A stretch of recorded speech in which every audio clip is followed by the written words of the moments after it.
I've been trying to think of New Year's songs or songs for like, it's all Green Day and shit. What is that time of our lives? We had the time. Don't play that. No, it's like Please undergraduate. don't. If against all odds, GameStop squeezes into the week of Jan OpEx, It's been a long GameStop will set a new all-time high. without you, my friend. And I'll tell you all about it when I see you again. We've come a long way from where we began. Oh, I'll tell you all about it when I see you again. When I see you again. Let's fucking go. Great time to play a wild card. The most interesting thing about this week was the borrow rate spiking. I'm seeing some good charts though, where like when silver tops, that's when GameStop goes. I think that's what's going to happen. I think it's going to bottom on 109. We just got to keep Greg away from cakes. Wild card, bitches. You know, we wouldn't know each other if it weren't for GameStop. How can we not talk about family when family's all that we got? Everything I went through, you were standing there by my side. And now you gon' be with me for the last ride. It's been a long day. You know, I just think about when you, me, Chuck, and Echo all kind of got together to coordinate our first podcast. From where we began. Oh, I'll tell you all about it when I see Yeah, I'm excited to see where we are next year at this time. You know, we're getting better every day.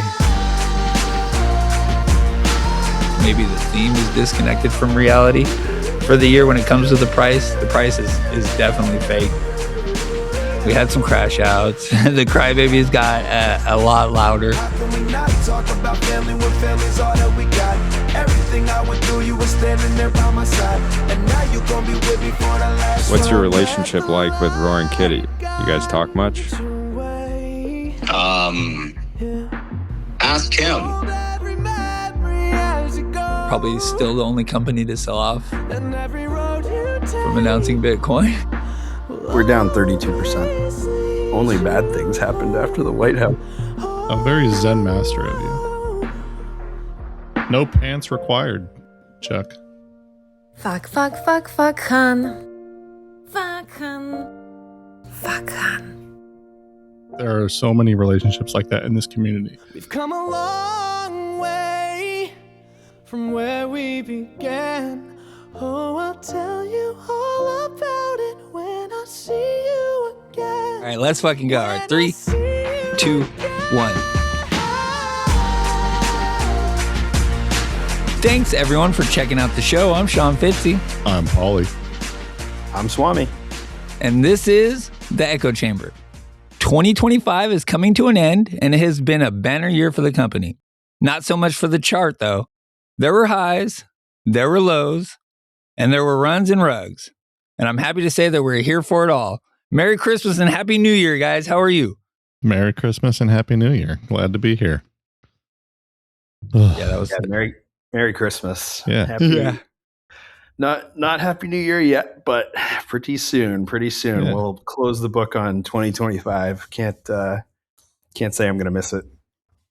No. Yeah. I know relate that. to Maybe that. I can too. Maybe I put a little too much of that intro. It was a good year for the company, and you know, maybe not. Yeah. Maybe not so much on the chart. I feel like the end of the year we're not feeling as great as we were going into this year. That's for damn sure. Yeah. This is what we call delayed gratification, right? Yes. So, you know, yeah. But we're gonna try to do a year-end episode today. I put a couple categories together, kind of broke it up. I want to talk about the chairman, the company, the chart, and then, you know, the community. Just different things that happen throughout the year. I try to keep it in chronological order. We'll see how good we do. We'll see how good I do. So, but we're going to do that, I think, at the back end of the show. So, the first half, we'll try to do the week in review that we had. We'll kind of get going with that. But first, how are you, Pauly? Doing all right. Been a little bit of a busy week/weekend. I just got back from picking up my parents at the airport. We're recording a little bit later than we planned because of that, but their flight was delayed coming back to Indiana from Texas today. We had some severe weather between here and there, mostly here, I think, and that delayed their flight just enough that they did not have the privilege of riding the shuttle from the company that they own home. So it's, one of those things. It's funny, like even the owner of the company isn't going to make the shuttle wait around for them. So they called me when their flight was going to be delayed, and we're like, "Hey, are you busy tonight?" So yeah, appreciate you guys being flexible on our recording time tonight so I could go get them. But there's a little bit of a white knuckle driving down there in the heavy rain, but pretty smooth on the way back. Actually, the storm front had pretty much passed through by then, so wasn't too bad on the way home, but it took probably at least half an hour longer than it should have to get to the airport. So nice. Yeah, not too bad. Yeah, we had some bad weather here too, man. It's been raining. Like we had no rain up until like last week, and then it's just been nonstop, it seems. So yeah, well, and this front that's coming through, like we're gonna hit our high of the day tomorrow at midnight tonight, and then it'll be down in the teens by midday, and that'll be the low. So it's sort of an inverted pattern, but gonna be a cold frost week on our here. Windows. We had some frost on our windows this morning. Ooh. I was like, yeah, I know. Holy shit. Did you bust out all the hot chocolate for that? Yeah, everyone comes in. Yeah, marshmallows too. Everyone comes in and, is talking about it too. Like, oh, there was ice on my window. That's right. Yeah. That is definitely a level above you can see your breath. Yeah, we're getting there, right? Yeah, next will be if it rains, it snows, but then that never happens. Right. Cool. You had a good holiday though? Everything went good with the family? Yeah, it was good. We did the best we could. We had a couple of sick grandchildren, and now it's like at that stage where they pass it to one another. So yeah. So I don't share spoons or nothing with my kids, but right. I'm out on all that shit. Yeah, that part was not fantastic, but that notwithstanding, it was a pretty good holiday. We did all right. It was good. Everyone was happy with their gifts, I think, and my wife got 4 boxes of Cardsmith's Space Series cards. It was the collector boxes, all from GameStop. Nice. And she got out of those 4 collector boxes, which is 8 packs of cards, 8 packs of 5. She got a serial numbered gemstone refractor, which has a 1 in 10 pack odds. She got a solar system refractor, which has a 1 in 96 pack odds. And she got a cryptocurrency redemption card, which also has a 1 in 96 pack odds. So holy shit, yeah. Yeah, she did very well. Yeah. Challenging Echo's wife. I know, right? Yeah, those two have had insane luck, it seems. And I swear my wife has more chase cards pulled on power packs than I have, and she's pulled a fraction of the cards that I need to follow up with Echo on that Bitcoin Onyx that he has, that 101 that he got. I want to see where he is with that. Maybe we get him. I forgot to ask him. Next week's our anniversary, Paulie. Yeah. And I think I may have mentioned it when we recorded last week. Maybe I didn't. I don't recall, but I have the card sitting in front of me. This was a card that my wife pulled from Power Packs. Squirtle. Yeah, Shadowless Squirtle from 1999. Ooh. Yeah, PSA 9. Yeah. Favorite. Right?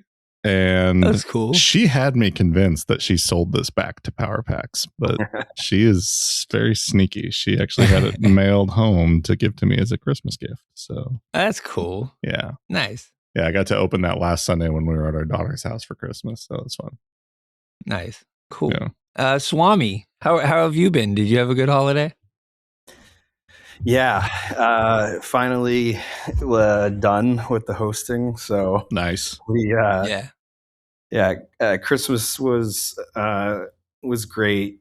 I got 3 little kids, 7 and under, so 2 of them understand what presents and stuff are, and then we have a younger 1.5-year-old who doesn't know what anything is, but she's like seeing all the excitement and just gets excited by proxy. So yeah, it's these Christmases are definitely better than the ones in my 20s, when I didn't have kids, and it's like, right, just like sitting there with your wife and nobody else in the house. So it's try to be cherish the time and be present and stuff like that. So that was great. And then we hosted Christmas Day, so that was they went off really well, so can't complain. And then we had another like family reunion thing yesterday, so I am very happy that nobody's going to be coming to my house for the foreseeable future. And Nice. I didn't do anything today, so played video games with my two older ones. Nice. Yeah, what game you playing? Well, so I Santa brought me the Mod Retro. Awesome! I saw that. Yeah, and I got the Buck game with it. So you were on I've been playing list. that. Yeah, it's pretty fun. I got to admit, and nice. While I don't let her read the dialogue, my daughter, my 7-year-old, likes watching me play, and I will let her play. I'm just like, hey, you can't talk to any of the characters because right. Buck has a foul mouth in the game. Yeah. Yeah. But I haven't beaten it yet, but it's good. And then I got my kids actually a used game from GameStop on, I think it was Black Friday. It's like the Rudolph the Reindeer like claymation movie from the 60s or 70s, whatever. Yeah. They made a video game for that for the Switch, so I got it for $15. That's awesome. That's cool. So, and they liked the movie, and like to them, it's like, oh, this is so cool. Like I'm playing as Rudolph, so that's what they were doing. That's cool. Yeah. Go ahead, Paulie. I was gonna say I've got some like little, I don't know if action figures is the right term, but I have little figurines. Yeah, little figurines that are still in the box from a Rudolph the Red-Nosed Reindeer line. Yeah, those are probably worth something. Yeah, they're sitting on a shelf in my office here. I was looking across the room at them, and I mean, I don't know if they are worth anything, but I never took them out of the box. But those were, I think, given to me as a gift when I was at my parents' company, which is called Reindeer Shuttle, and all of the vehicles are named after characters from the Rudolph story. And that started out with just the 9 reindeer, but then when we got to the 10th reindeer, I had to get creative, and our 10th vehicle was called Olive because all of the other reindeer used to laugh and call him names. Yeah, that's good. Yeah. So, do you have a Yukon Cornelius? We do, actually. Yeah, that's a I say we do as if I'm still there. Yes, they do. I named a 50-passenger bus after Yukon, so nice. We called that one Yukon, and then we had a Bumble as well, which was our first 56-passenger motor coach. So yeah, we had fun with it. Yeah, I loved that movie when I was a kid. Yeah, me too. I still do, honestly. I just don't watch it nearly as often as I used to. Yeah, we watched Home Alone. Actually, I watched it. There you go. They leave me now. They're all older. We had fun with your Ring camera. It wasn't a Ring, but whatever. Yeah. Home camera. I had fun too. Yeah, we've got a Eufy security camera on our front porch, and I walked outside wearing a cool Santa outfit that I had gotten last year for using in a commercial that my dad was recording for his company. They did a promo with one of the basketball players on Purdue's team because he was dressing up as Caleb the elf.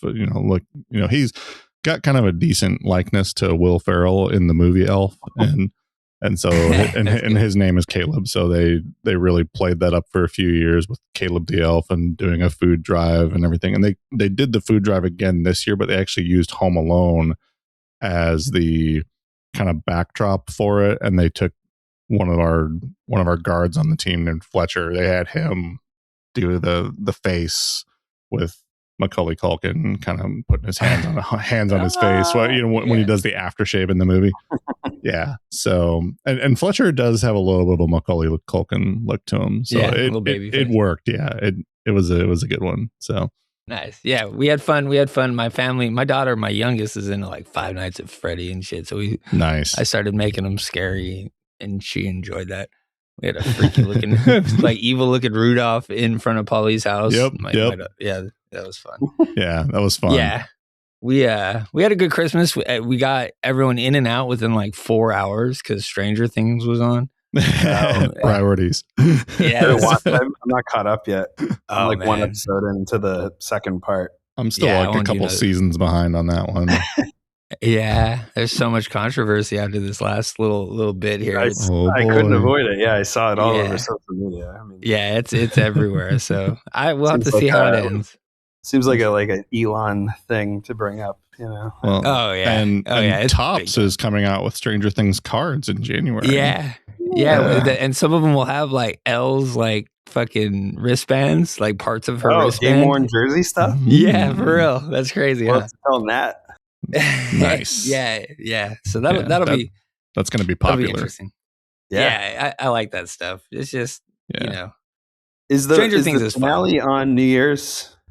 Well, yeah, I think New Year's Eve. Okay. Yeah, that's going to be 2 hours.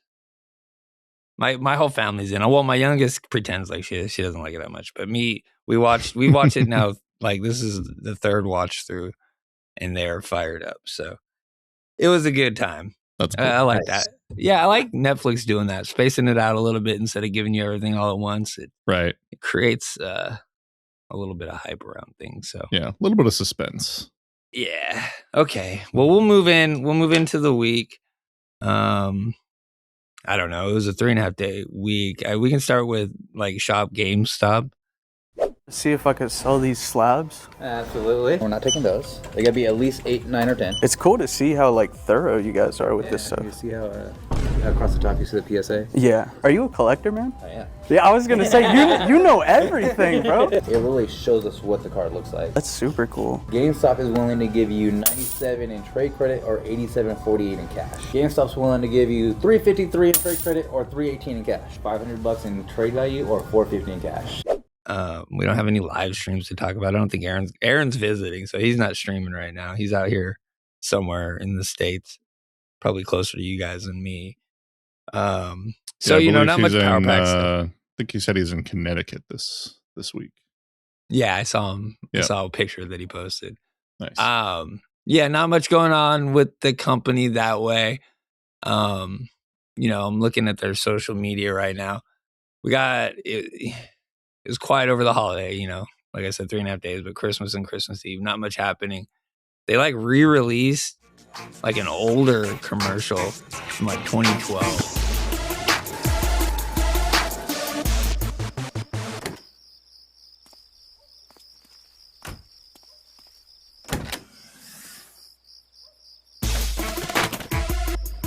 Roll home fat with holiday goodies. GameStop, joy to the players.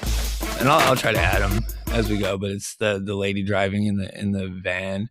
What's it say? Her cart is full. Is that what the commercial says though? I don't know. I'll have to add it. But that brought back memories of some Ryan Cohen tweets. Yeah, I don't know. That was pretty cool. They sent out another official announcement, it looked like. Mm-hmm. Those always seem to come with some good stuff. That might be something we want to track, guys. Like when their official statements are coming out and what happens after them. Because the White House one, they all seem to come on OPEC settlement or around then too. Funny how that works.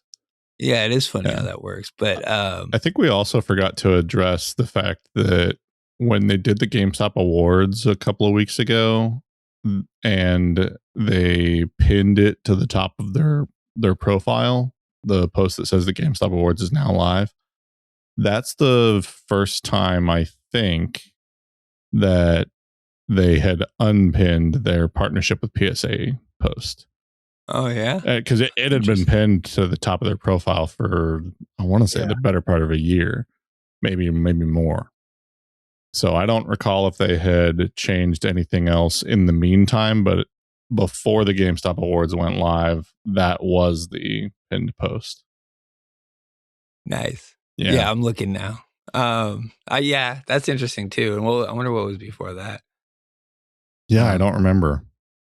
I'm looking through it now. They're starting to release a little bit more stuff over the last couple of days, but that really fucking weird commercial that they put out on Instagram first, I don't know what's going on with that. It's all the guys from the award show.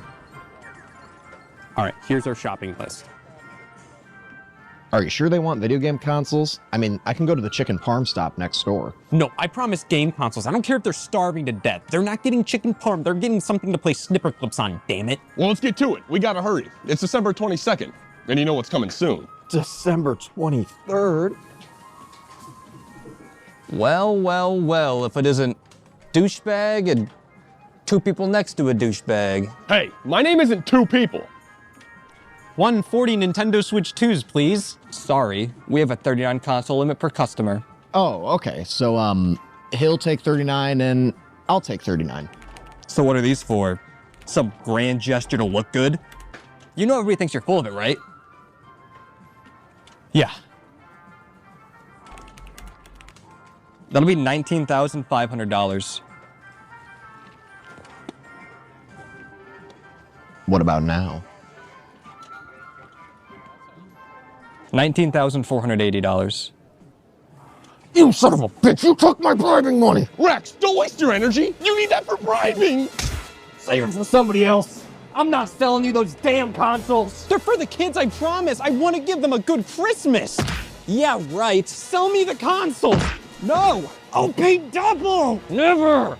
In a GameStop, and it's like, I don't know, it's timed pretty shitty, right? I feel like it's something they should have maybe put out before. Oh, that was a segment from The Great Gaming Gift Grift by Scott the Woz. Okay. Yeah, Who's so Scott the Woz? He put together a video called The Great Gaming Gift Grift. And so that the only reason I know that is because normally when they post clips like that, the GameStop help account goes through and posts in the replies the source video. So it's just kind of interesting how they do that. Like they don't normally post the source from the main GameStop account because people have notifications turned on for that one, but very few people probably have notifications turned on for GameStop help is my guess. So interesting. Yeah, that's normally where they route their sourcing comments from, and they put it in the replies. So they did link to it in the replies on that. So, the one where they need to buy like a whole bunch of Switch 2s? Yeah, the 40 Nintendo Switches. Yeah, okay. Yeah. All right. It was just random as fuck. I don't know why that. And I saw it. Yeah. The entire episode that it came from was really random, and I did watch it. And how long is the whole episode? Yeah, it was like 40 minutes. I want to say. Let me look. Ooh. Yeah, I'm gonna link us. Sorry, 20 minutes. Yeah. Okay. Yeah. Link us in our green room when you can. I'm gonna. Yeah, I got you. That seems fun. OkayGnomie, we got another OkayGnomie post that came out in the last 4 hours, by the way. It's Sunday night. Yeah, it was just a repost of her original video where she did I'm filming an ad for a gaming company, and then, all the creepers. Yes. Yeah, it's a good I saw it on TikTok before I actually just saw it here. I thought it was pretty funny. Yeah. Just because that's how fucking X is. Yeah. Well, and I want to say, did GameStop already repost that before when she had done that? I hadn't seen this one. They done. Yeah, it looks like they hadn't. Yeah, I think it was only her that had posted that video originally, and like because they had reposted her like commercial that she had done, but not this follow-up one. So it's like a behind the scenes of that commercial one. Yeah. And it's fucking funny just because Twitter is like the character's just standing there in the dark.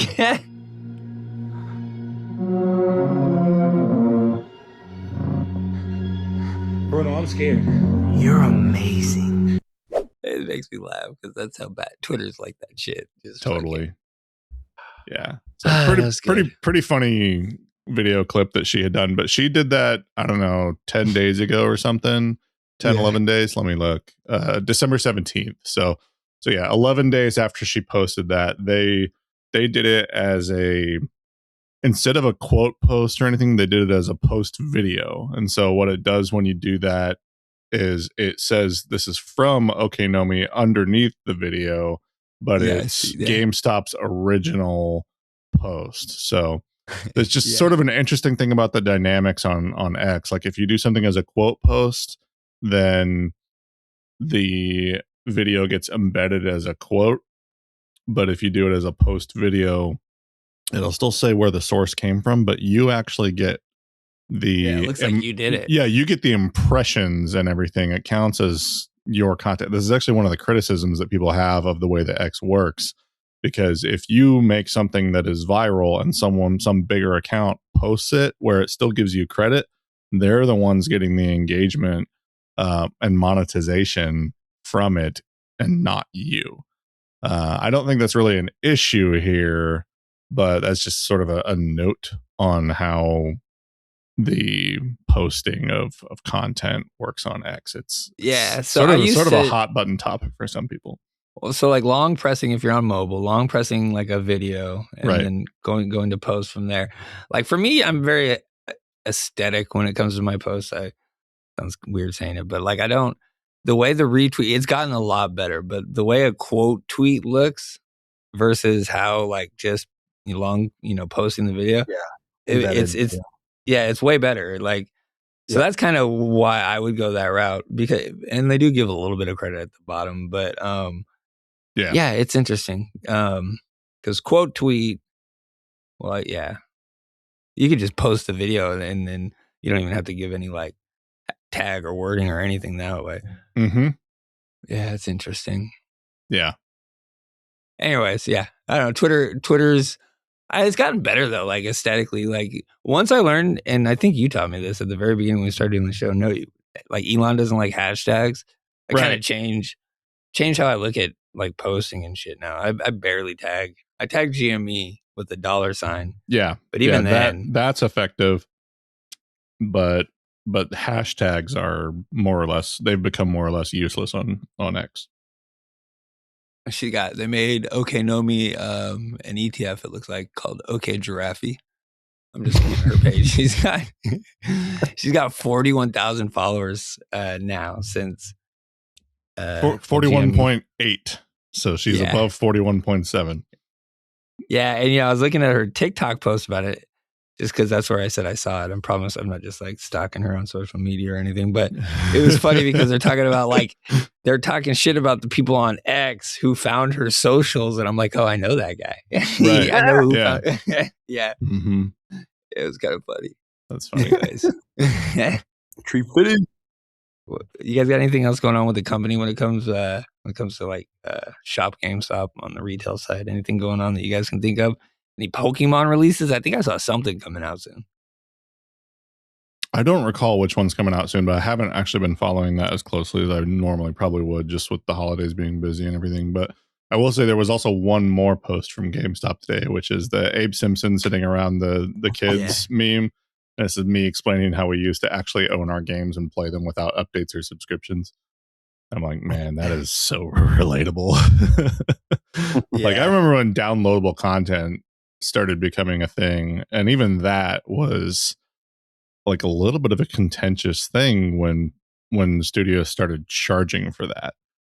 And here we are today. So very very interesting just sort of circle that we're all coming to. And I think a lot of folks are like, I would much rather buy a retro game where I don't have to pay for additional content or subscribe to it and I can own the physical game, instead of having a studio have the ability to just completely brick something that you've already bought and just say, sorry, it's not supported anymore. That meme right there gives me I think I've used that quite a few times. That's a fun meme. Yeah, I was gonna say, isn't that a pretty popular one on like Superstonk? I feel like I've seen that quite a bit. Oh yeah, like the Battle of 180. Yeah, all of them. Like shit, I was shit posting like a motherfucker during the Battle of 180. Yeah, there we go. Yeah, we didn't talk about any of the tinfoil with the announcement though. Let me just go look at that announcement. Yeah, that was all about Half-Life 3, right?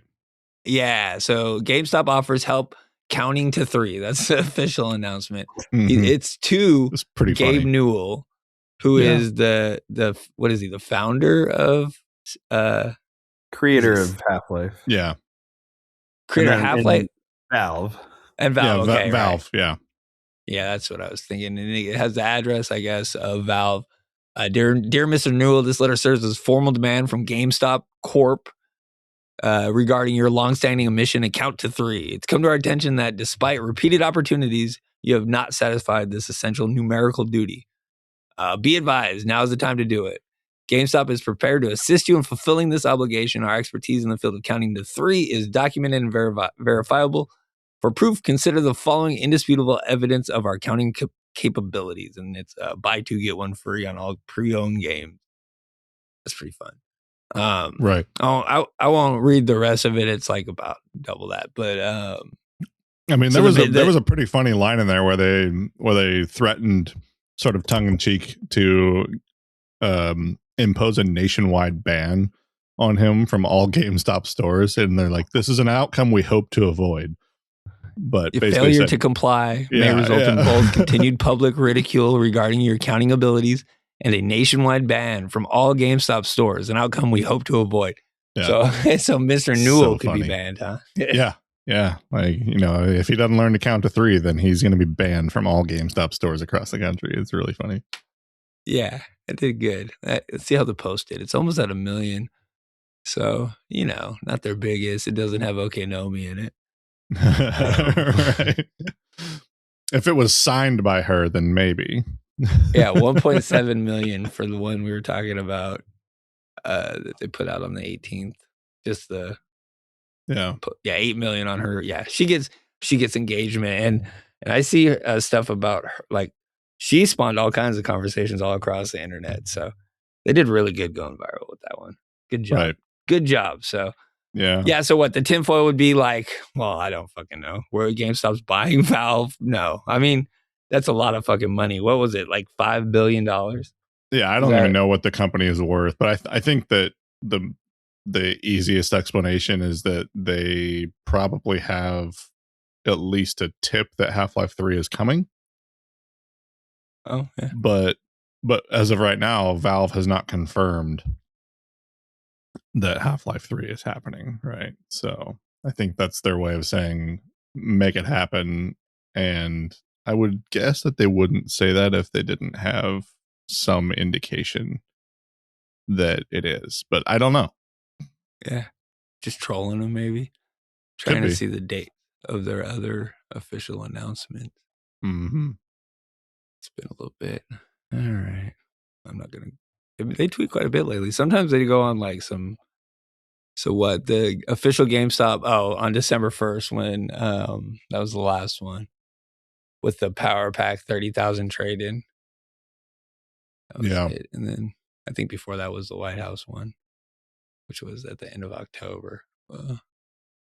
Yeah. So this one says an official statement, and then the other ones were official announcement. The White House on October 25th was a statement from GameStop. Right. Yeah. The console wars are over. Yeah. Yeah. They have 24 million views there. Sorry, go ahead, Swami. There's two kind of versions of it. There's like official announcement and then statements. Mm-hmm. So like there was this a official statement? Yeah. And then they had an announcement like on December 1st about the Gengar card, that it was the most valuable trade-in ever, but it looks like the same. So I don't know. I thought that maybe there was something to these, but because like there was like some of these around May, like around the Bitcoin announcement, but nothing's. I mean, only bad things happened after the White House one. And then nothing really happened since the Gengar one either. I mean, we had a little run into earnings, but I mean that was like nothing. We topped at $24. Like, who cares? Yeah, So, I mean, I don't think that they can predict if there's any prediction capabilities when it goes to like RC or someone. Maybe that's what they're trying to do. I don't think it goes beyond like shit can just get stuffed. I don't know. Yeah, like that. RC also did the Mario Kart tweet. I think right around the White House time one too. I think. Yeah, that didn't work out so well either. Right. Well, we got like a 19% move. I'm pretty sure. Yeah, we did. I mean, and then slammed back down. That was on October 22nd, right? The Mario Kart one. Yeah, we got. The problem is we get hammered down like every single time. Rugged. Mm-hmm. It was rugged. Right. Which I think it's on your list of rugs, right, for the year. Yeah, it's on there. It's on there. Yeah. So I guess if anybody does want to, go maximum autism on this, then one thing you can do is go to GameStop's profile and then do search GameStop's profile. And then the way that X search works is it's like you can do a Boolean search basically. So you can say announcement or statement, and you can actually see all of the posts that include either announcement or statement in their history. And you can see that there's been 9 of those this year, for example. And so like if you use an or an and in your search terms, and you can also use parentheses, to sort of manipulate the inclusion of things, like, it's a basic Boolean search. So if you feel so inclined, go nuts. Yeah, I lied. It was a 10% move, by the way. So okay, gotcha. That was it. I mean, fuck, that was our excitement for like 2 months right there. We had the 20% move after November. I mean, basically, Thanksgiving. Price has been garbage since May. Mm-hmm. Garbage. Yeah. It's fucking fair. I mean, to say. Totally range bound. Yeah, like we GameStop closed at like $31 and change on December 31st last year, and after May has not touched that since. Yeah, the high of year 35.81. We can do that. We'll get to that. Let's just talk about this week real quick, and then we can probably go into maybe what you're seeing, and then take a little break. The week was, I don't know, nothing. What was the total volume? It was a 3.5 day week. Fucking the whole market is asleep on this week on that week though. Like I was looking at like SPY and stuff, and like nothing was moving. It was just all chop. So yeah. Like what was it? We had for the week we did 16 million. Yeah. And one of those is a half day, but yeah, what was it? Monday had some volume. I think it was like 6 million. It was straight down. Yeah, we opened. Yeah, about 6 like million. A candle. Yeah. 6.4, 4.3, half day was 1.78, and then 3.82. Yeah. So, but the most interesting thing about this week was the borrow rate spiking to 2% on Friday out of nowhere. And it did come down a little bit, but it's still over 1.5%. And I don't care about any of the price action that happened this week. I do care about that. I'm definitely interested in that. Yeah, we can talk about that real quick. So that's happened like 2 other times recently, right? And so tomorrow's going to be a big day for that one. You're right. It shot way up. We were down too, probably like at the point, like low 0.3 area. And I was looking because that was about as low as it had been. 6 million shares available. Yeah, shit ton of shares available, and it was probably as low as it had been, and it shot up to like 2% exactly, I think. And so it's down to 1.53 right now. Let me pull it up real quick because I want to look at the chart. Yeah, did it change yet? Let me see. Nope. Although there was it did post at 11:30 last night. Yeah, we'll probably see something at like midnight tonight or something. We'll see. The last 2 times it came right back down. So I posted. Was it in November that this happened or October? I'm trying to remember. Where there was like very good on this on my phone, but both not so of them much on the actually. computer. Yeah, so I got it up right now. October 27th, which is not that surprising, right? Because of all the stuff going down. But yeah, it spiked from like maybe 0.5 the day before to 1.5. Yeah, so that was the day of the White House tweet, and then the other time was the day after Burry. Yeah. Yep. So that's what. So those 2 times it spiked, and then the very next trading day, I'm pretty sure it was the next trading day, it came down. I think we had the weekend between the Burry tweet. So that's why tomorrow will be interesting. But like both those times, it seemed to spike as a way to stuff it, right? Like those borrow rate spikes happened after the White House tweeted. That next day when we ran or tried to run, the rate shot up. Same thing happened when Burry started talking about GME. The next day we did move pretty good, but then the rate shot up. Nothing happened. We definitely didn't run. If anything, I think that the borrow rate spiking like that indicated maybe some like the system in the background getting caught by surprise a little bit, and requests needed to be made for more shares to be made available, because that is what then shoots it back down. Yeah, that's what I mean. Yeah. But the rate though is not like what's stuffing it. No, I think like that's that's what we exactly. Yeah.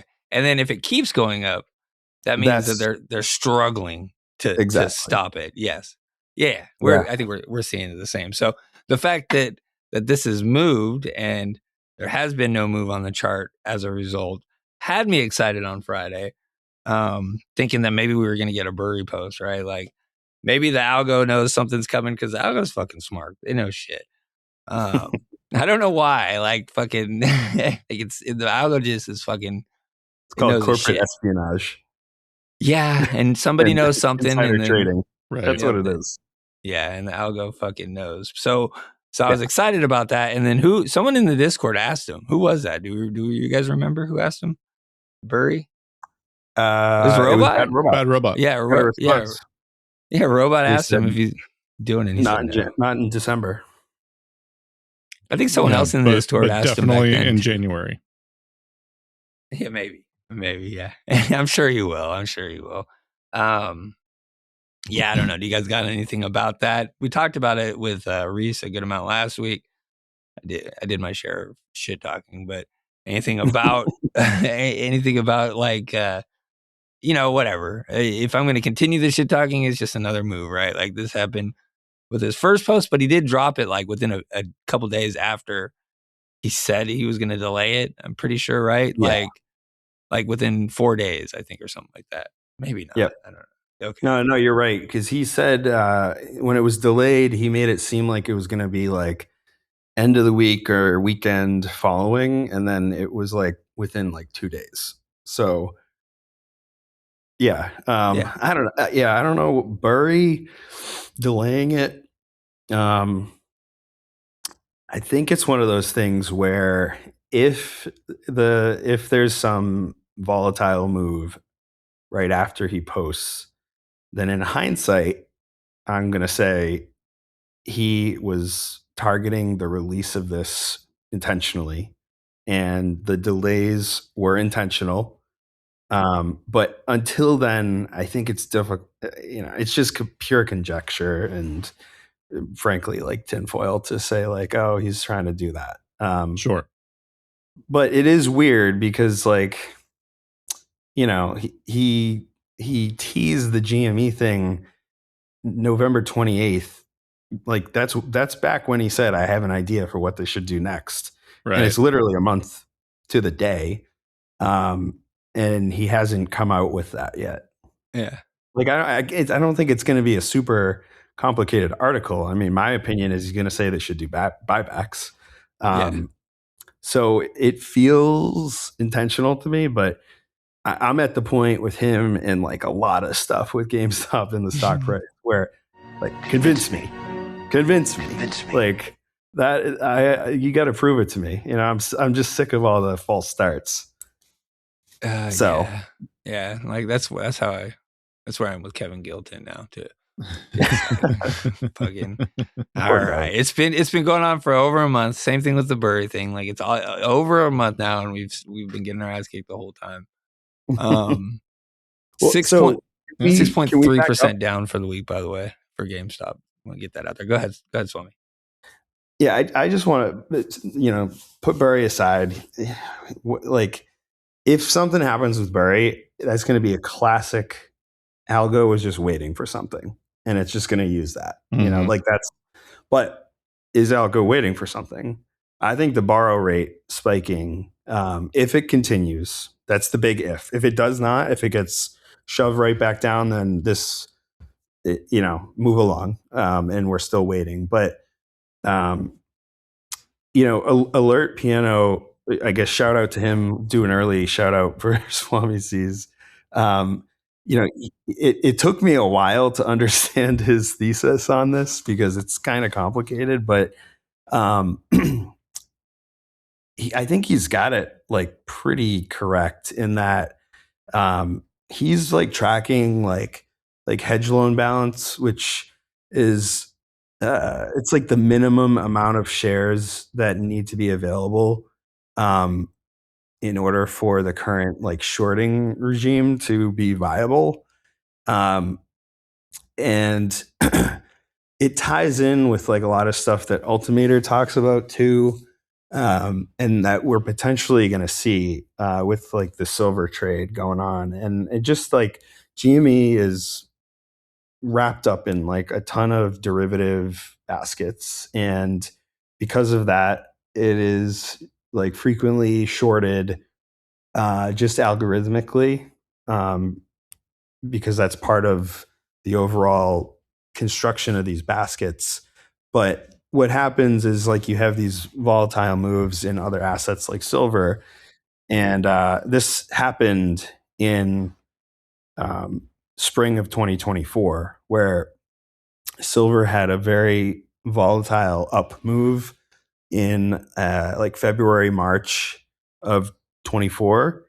And then GameStop had like that awful run down after March earnings to, I think it maybe topped out at like 18, 19 for earnings, and then bottomed at 9. That's my fractal right now. That's the thing. And that's like hanging all my opium on right there. Yeah. Well, I don't think it's honestly that bad of a fractal to look at.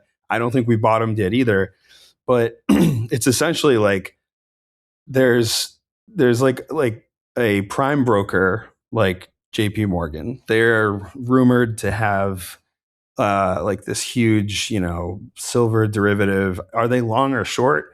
Probably neither. They're probably just like neutral, but they're basically like, as a prime broker, they are responsible for netting settlement in the background.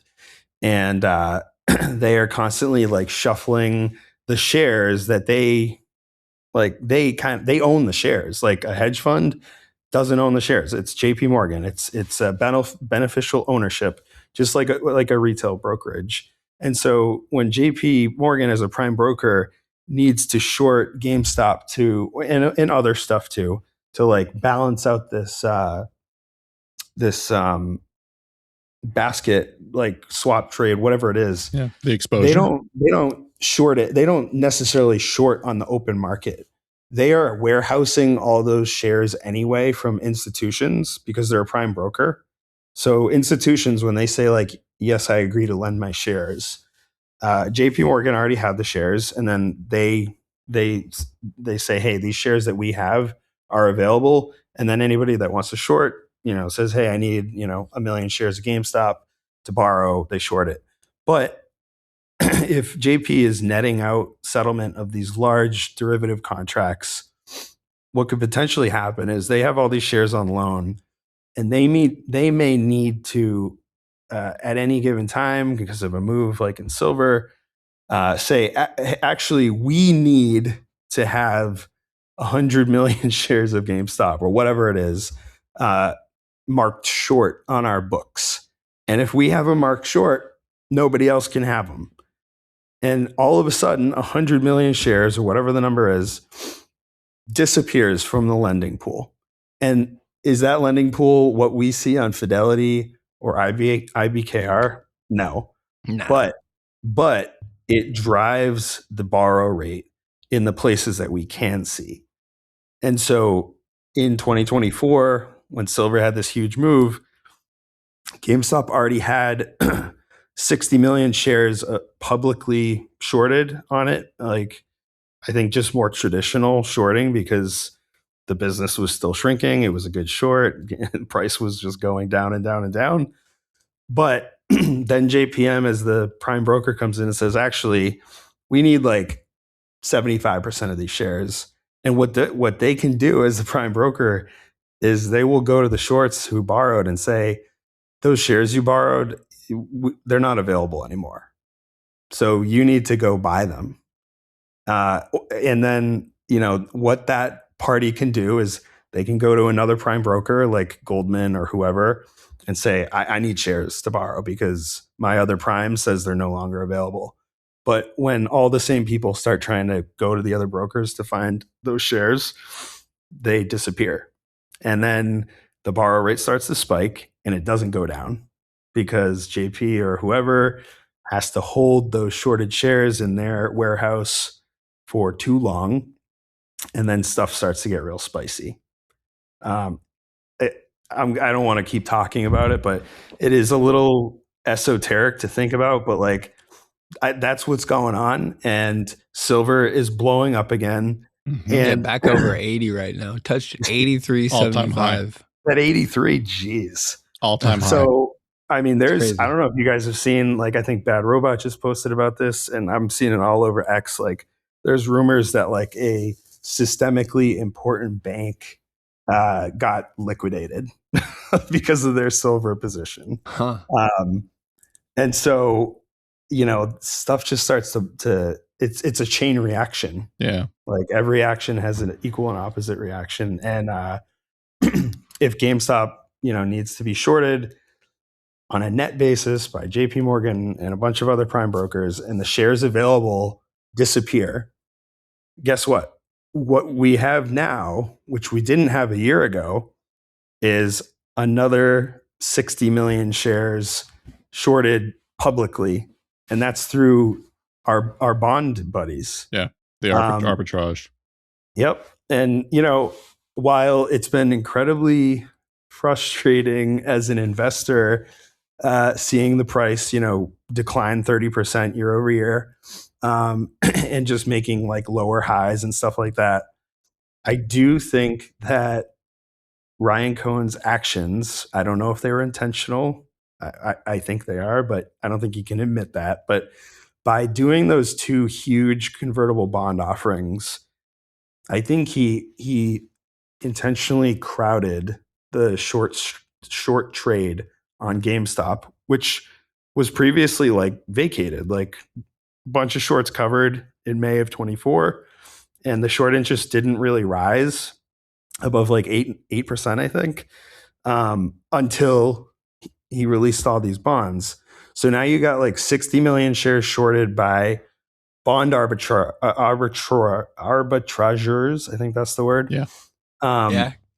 Good job. And things can escalate to the point where they may start to get margin called, and they have convertible bonds that do not convert right away and have very small windows when they can convert early. Mm-hmm. And that window is closing on January 2nd for this quarter. And so there could be a short squeeze on the bond arbitrageurs because they get margin called and their bonds are useless in terms of helping them cover in the short term.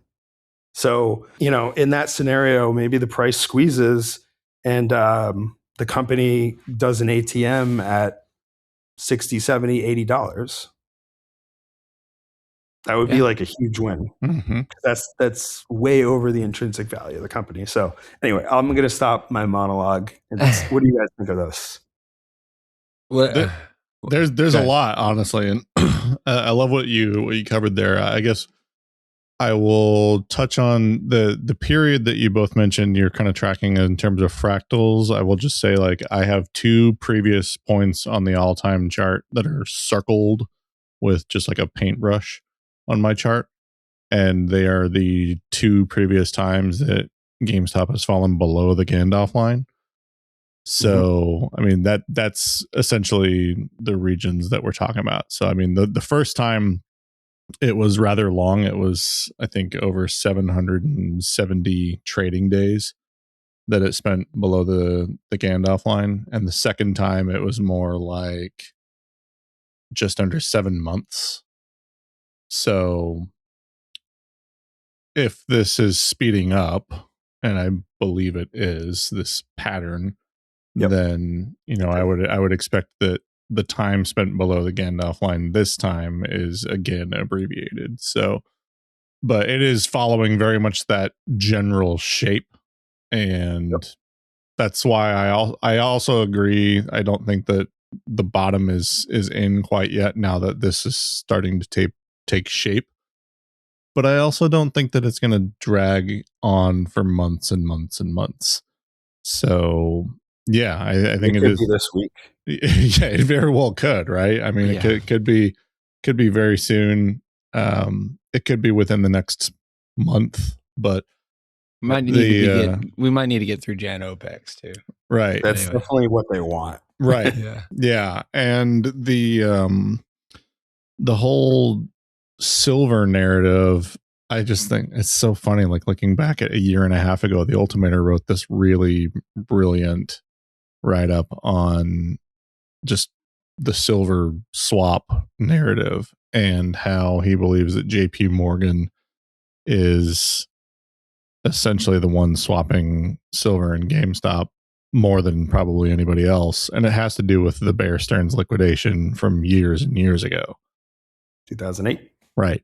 Yeah. When Lehman Brothers and Bear Stearns went under, their positions had to be picked up by somebody. They don't just evaporate into thin air. So yeah, I mean, we've seen the can get kicked for at least a decade and a half on that. And honestly, there's been a lot of can kicking since the 1970s and the departure from the gold standard. So, I mean, in my personal opinion, all of these things are in one way or another a symptom of the fact that we're on a fiat currency system and that we just abandoned gold, and now the government can just, you know, print money into oblivion and infinity and say, oh, well, it's fine. You know, if you're a big player and you run into problems, we'll just bail you out. Like, I mean, we've seen that playbook over and over and over again. And the last time that there was a true, you know, reckoning of that, there was yet another bailout. But we now have things like Bitcoin that didn't exist the last time there was something of that magnitude. So I think it is going to be very, very interesting to see how this all plays out and whether or not the advent of Bitcoin makes a difference this time. Because obviously the government can still print money, but we have people, institutions, corporations trying to essentially flee the fiat system and claim, you know, stake their claim in digital real estate using assets like Bitcoin so that they have a more, let's say, fortified position for when something like that comes. Yeah, it's a hedge against the dollar. Yeah, you know, being devalued. Right. Yeah. I mean, I just look at my own salary and what I've made over the course of my adult life, and I'm like, you know, if I don't double the amount of money that I make every, I don't know, 5 or 10 years, I'm losing, right? Yeah. So it's just it's tough the way that all of that comes together. So, you know, silver hitting all-time highs right now should have every GameStop investor watering at the mouth, I think. But but silver the was timing, the first. Yeah, timing matters too. So, you know, I would say don't get greedy or stupid. Oh yeah, I would not. Right. Yeah, no. Yeah. And it's not financial advice, but I would not be. I am not chasing this silver squeeze. Oh, right heck now. no. Like I'm not going to try to call the top or the bottom on that. I'm just glad that it's happening. No, I'm seeing some good charts though, where like when silver tops, that's when GameStop goes. Oh, 100%. Yeah. So Yeah, hopefully that's that comes that's a sooner signal. than later. Yeah. Because that's the balancing of the swap, right? Yeah, is it's because the rotation. as silver goes up, for some reason, I don't understand this, but for some reason, like silver and GameStop and probably other assets too are viewed as like moving similarly. So what they do is like when silver goes up, in order to remain delta neutral, this is what the algos do, I guess. They short GameStop. Right.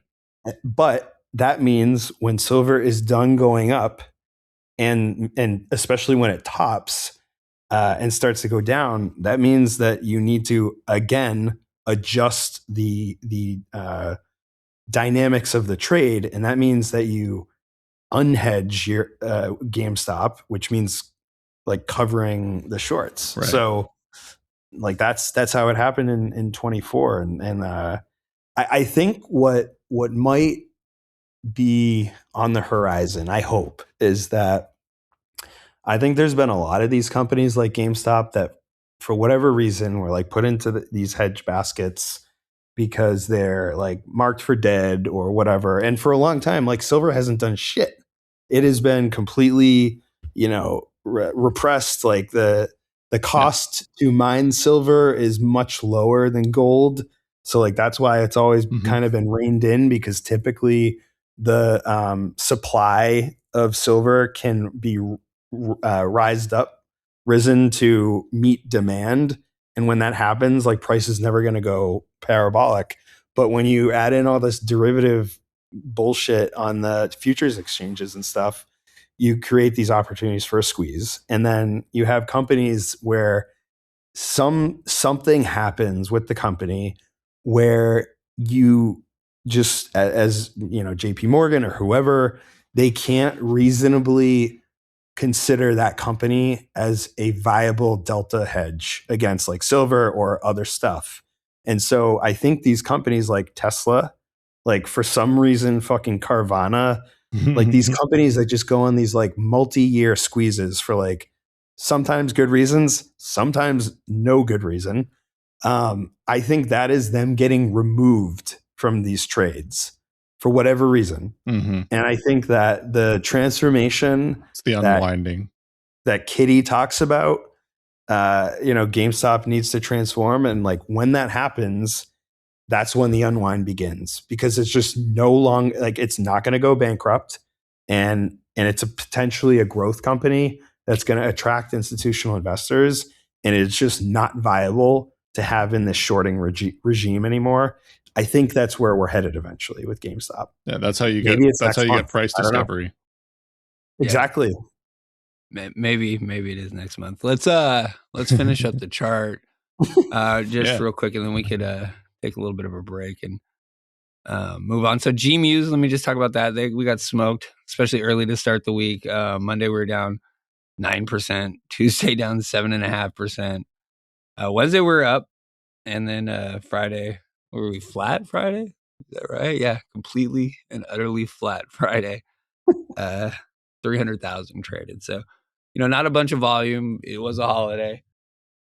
We filled our gap, which was nice. It was down at 295, between like 310 and 295. So got that out of the way, bounced off 285.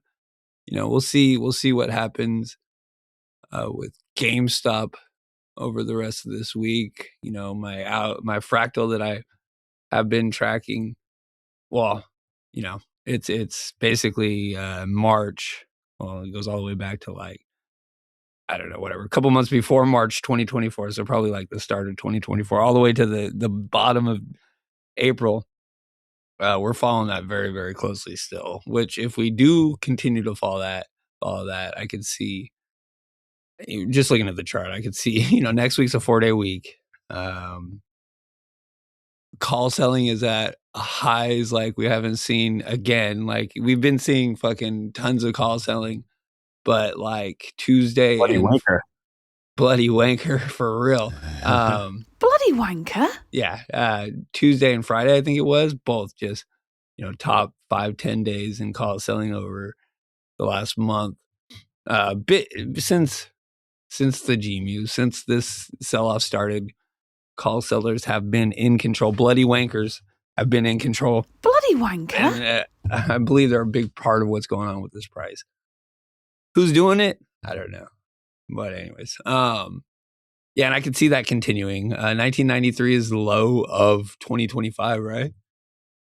Yeah, it is. We'll probably talk about that a little bit more in a second here, but that is accurate. I could see that being a nice, pretty double bottom for us. We got to get through this stinking holiday week, 4-day week next week. I fear that we might need to get through January OPEX, and that it might be a little bit rough between now and then. We'll see. But all of GME1's in the money January calls will be gone at that point. And maybe that is what we're waiting on. It might happen a little bit before that too, but definitely don't count on January OPEX to be anything for us. You guys got it. Huh? That said, yeah, I totally agree with you. Like, I mean, if this is up to the market makers, they do not want GameStop running, especially squeezing before January OPEX. Like that's catastrophic scenario because of all the strikes that exist on GME1. Good. Out of the money. There's so much out of the money for GME1 right now. Yeah. I mean, I'll put it this way. If against all odds, GameStop squeezes into the week of Jan OPEX, GameStop will set a new all-time high that week. True. Because of the delta hedging. Right. Yeah. Like if there's a kitty squeeze, like let's say January 12th equals the 9th, right? January 12th equals May 13th, 2024. If that happens, dude, it's going to be insanity. But they're going to avoid that at all costs. So yeah, I think the better bet is we probably maybe bottom the week of that ends in January 9th, and then probably like pinned / the double bottom to end OPEX. Yeah. And then after that, there's room to run.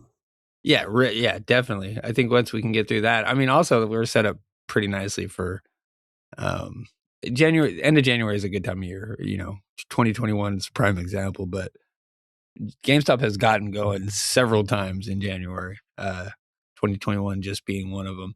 109, by the way. I don't think a president's going to die between now and then. So let's hope. Fingers crossed. Knock on wood, right? I sure hope not. Yeah. Let's not get hyped about it because if we get too excited, fucking Biden's got to be worried, I think. But isn't it interesting though that we basically topped right around 109 last year. Technically, it was I think 17. Right. And now we are in the exact opposite price direction. Yep. A year later, and Kitty has all these like references to mirrors and swaps and Uno reverse and blah blah blah, and we're the exact opposite position as we were last year. Great time to play a wild card. Yeah. We just got to keep Greg away from cakes. His birthday's coming up too. Oh no, Greg. Yeah, I know. We're gonna have to do something about that this year. Give him a new start birthday. a petition. Yeah, definitely don't get him any fucking cakes, guys. He does not need any more cakes. All right. His birthday needs to be in a month that doesn't exist. Yeah.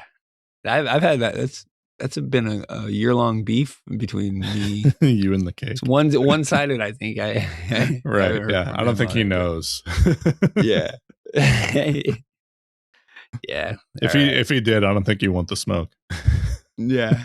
I don't know. It'd be kind of fun. It would be entertaining. Kind of yeah.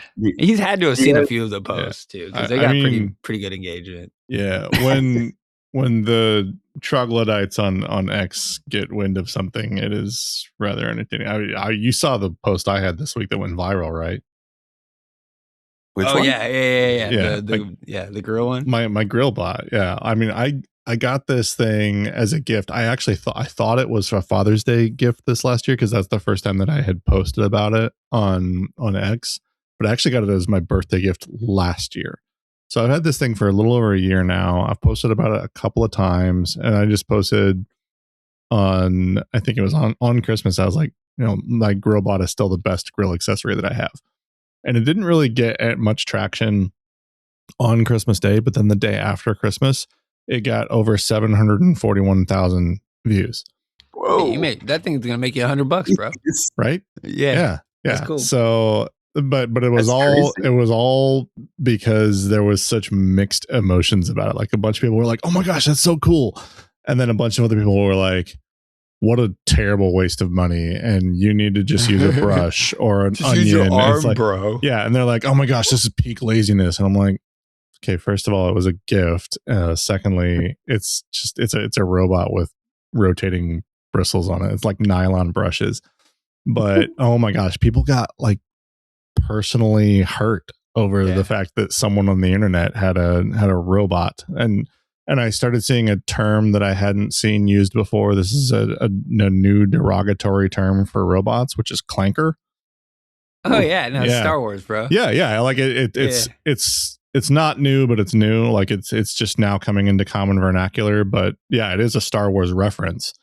And like I hadn't heard people use that in normal conversation before. So that was kind of funny. But it enraged people a lot. And I was like, I like this thing even more now.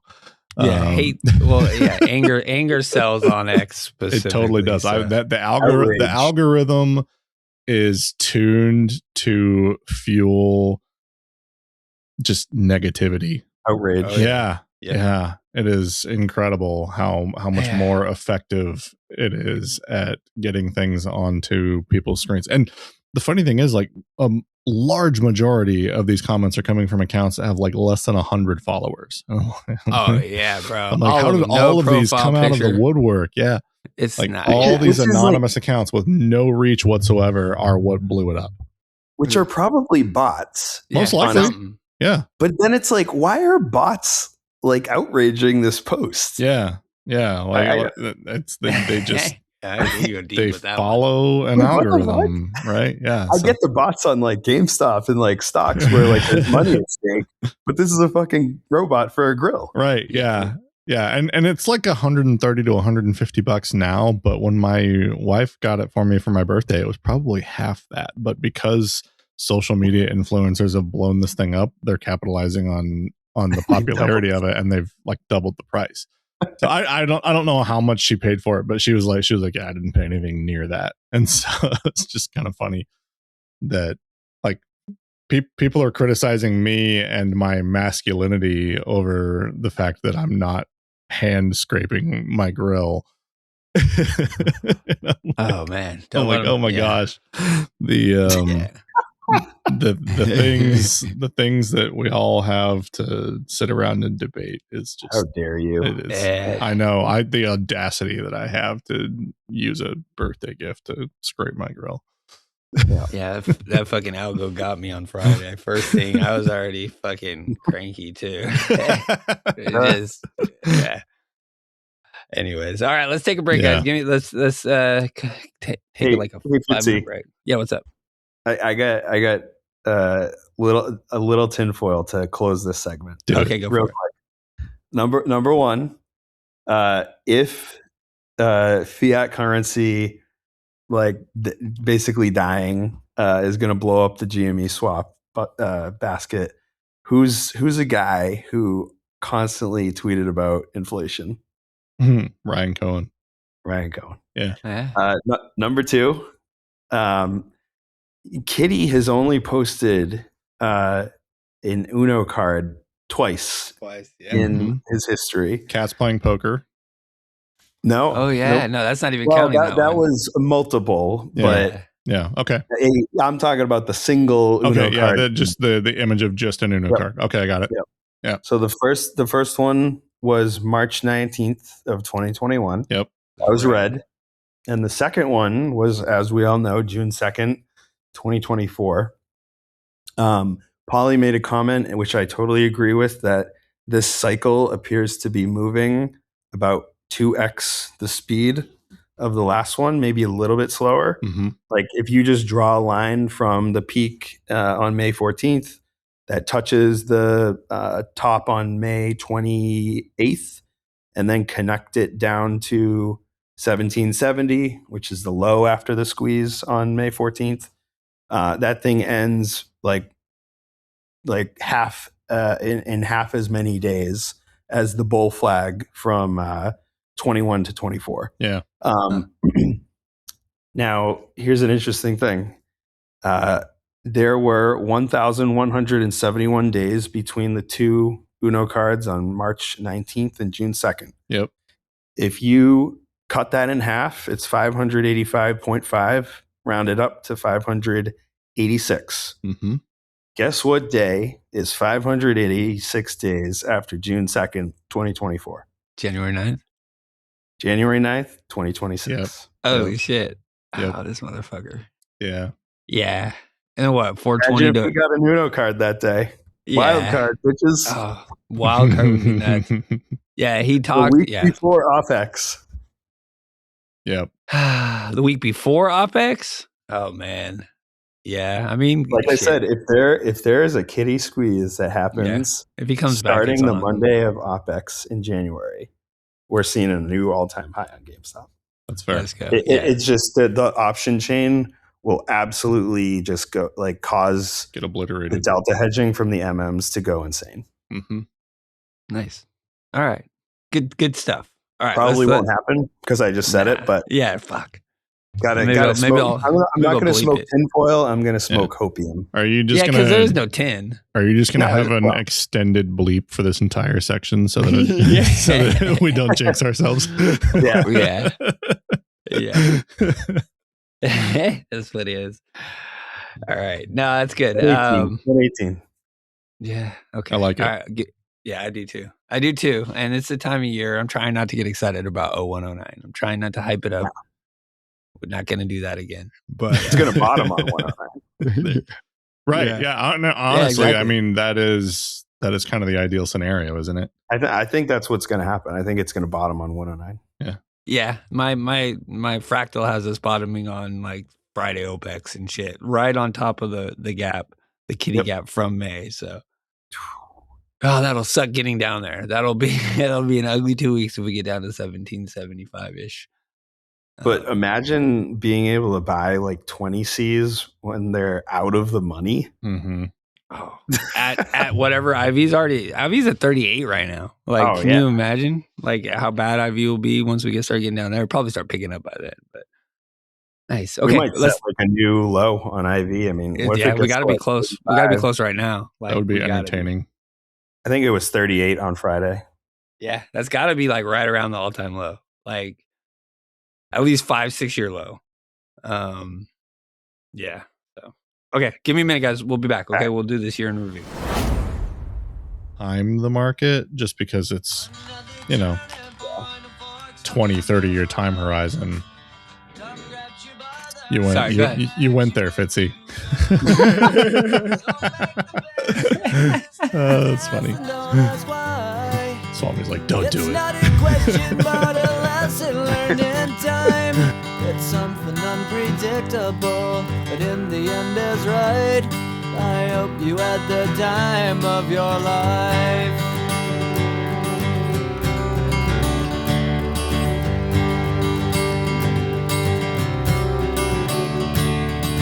So take the photographs and still frames in your mind, hanging on a shelf in good health and good time.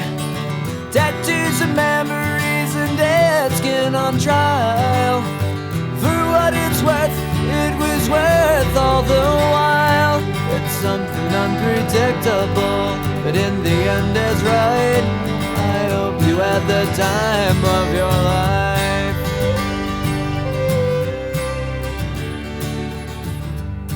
Okay, we're back. It's I don't know. Good first half of the show. Pretty much did the whole show that we normally do in the first half. Nice conversation. GME's at 21.11 by the way right now, and after hours trading. Yeah, I had a nice little candle there for a second, and then went away. So yeah, I don't know. We'll see. Like I said, I'm not expecting much. So all right, for next week at least. Year in review. So yeah, I just kind of wanted to talk about. So what we've been doing this now for a full year. Paulie, Swami, you've been kind of. I think it's been about 6 months since we switched to like rotating with you guys. So, but you've been with us as a group for the whole year. So it's been, it's. I don't know. It's been fun. I say fun. I think if you're just looking at the chart, that might not be the word you would choose. Reaction you have. Yeah, I was thinking because everyone's year to date. That's their new thing, right? They want to talk shit about our year to date total, especially because SPY is doing so good year to date. A lot of the fucking market is. I'm just looking at SPY right now. It's at a pretty big level right here at 690. But SPY's at all time highs, and GME is not. I'd say maybe the theme is disconnected from reality for the year when it comes to the price. The price is definitely fake because we'll talk about the company. I broke it into 4 parts. Sorry, I'm kind of a little all over the place, but broken into 4 parts: chart, company, chairman, and then community. We'll try to keep it chronological, I guess, especially with the chairman. I dug into his Twitter probably a little bit too much. Sorry. Okay, the chart. So a couple I guess topics that I put. Well, I got runs and rugs, so we can talk about those. The cycles are still alive, by the way. Anyone who wants to tell us otherwise is not zoomed out far enough. Yeah, exactly. Not zoomed out to the year and they still are hitting at the same time for the most part. We didn't get our January run, so we topped. Let's see, you said January 9th. We topped January 7th. It looks like maybe. Yeah. The biggest hype date of the year was that 9th. The president died, I guess. Was it end of December? Jimmy Carter died? Yeah, Jimmy Carter died in December. Yeah. And we knew then, I think, that our hype date was going to get canceled. It was just too perfect, and it did. So, we went into the year probably as excited as we've ever been. I went into 2022 very excited. And, got rugged there too. Yeah. But I'd say going into 2025 with everything that was going on with Kitty, we'll talk about that too, Swami, in the Discord, I think. Whether or not the hype was Kitty related. That time one, the 0109 in December, the start of December. That tweet did lead to a lot of poor decisions. A lot of poor decisions would be the right answer. So but yeah, cycles are still strong. So the cycles have always been March, May, August, and then November, or end of October, November. And we still saw that. We did get a move in February, by the way. February 6th through to the 25th, we moved up 18% in there. Some pretty big pops too. I didn't go back and see what was going on, but we gapped up a couple times there. Interesting. I should have gone back and looked at that. But the big move started, we got our March move. It started going into March earnings. We ran 38%. That started March 13th and topped the day of earnings. So what we had our one day. We gapped up from earnings on the 22nd, gapped up pretty nicely too, to about $30, and then had a day to take some profit. And then the first bond was announced, and we'll kind of talk about the bonds with the company. But so that was our first rug. That was a pretty big rug too, by the way. Yeah, underrated rug. Yeah, because we didn't know what to expect when it came to the bonds. Mm-hmm. Total newbies. Yeah, and and on top of that, I thought we were clear of the bond. That if it didn't get announced at earnings, I thought, okay, well, I wasn't even thinking about bonds. I was thinking about offerings back then. Right. Yeah. The bond hadn't even been considered. You know what it was in February? It was the Bitcoin thing. February 7th was when RC did the Bitcoin tweet. Oh, sorry. Yeah, it was Michael Saylor photo. Yeah, so that's what it was. All right, it was just kind of weighing on me a little bit there. I know we moved for a reason. So the rug, we ran 38%, and then in about a day, and pretty much all of our big sell-offs were not long. Like they lasted. Well, the October sell-off was pretty fucking brutal. That we're pretty long. Yeah, the one we're in, that one's been fucking just very bad. But for the most part, we ate shit immediately, 30% right after the day after earnings. So we had a day, ate shit. RC came back and bought though, in April, and that was our next bottom. 21.53, yeah, right around there. But he didn't buy right away. He bought on the double bottom there, I think, at the start of April. We ran 72% from then. If there is a cycle move, it's the May one that is always May. It's always May. It's definitely going to be May again. It's gonna be May. Yeah, how it happens in May, it varies. Like sometimes it could be the whole month, like we got. And we got a move from basically the start of April to the end of May, and the Bitcoin announcement. That 72% move, it got really big for May OPEC settlement. So that's something to always keep in mind. May OPEC settlement that weekend or that week is always like banger. But the whole month of May is good. Yeah, it was nice. We had our earnings on, well, let's see. We topped. No, we didn't top at earnings, right? No, we topped because at the Bitcoin announcement on May 28th, timed perfectly for an OPEX run, by the way. It's weird how news is timed that way. Yeah, and we sold off from the announcement. I think probably still the only company to sell off from announcing Bitcoin. Pretty sure. Sold off. Yeah. Sold off 15%. Yeah. The news sold us off 10%. Just the news. Like, all right. Yeah. 13. I mean that alone should be proof that there is more behind the scenes going on. If an announcement that they bought 4,710 Bitcoin, and I think at the time that was good enough to move them into 12th in the world. Yeah, they were up there for that buy. Yeah, it was a lot. Yeah, it was a big move, but people were like, "Oh, that's not big enough relative to your total market cap." And you could say that we got a buy the rumor kind of run. Totally, I would say that actually. Yeah. So, some of that sell off probably is earned, but then we sold off into earnings, and then we got another day, and that's probably my favorite core earnings podcast that we did, because we were all convinced that there was no offering coming, no bond. We were fucking sold on that shit, and we got wrecked. Yeah, we got wrecked. Thinking about how we had that. Well, fuck, should I say it? We haven't. There's no offering, right? We haven't gotten that one yet. That's good. Don't say it. You said it. Yeah, I said it. It would be in poor taste for him to ask for money right now.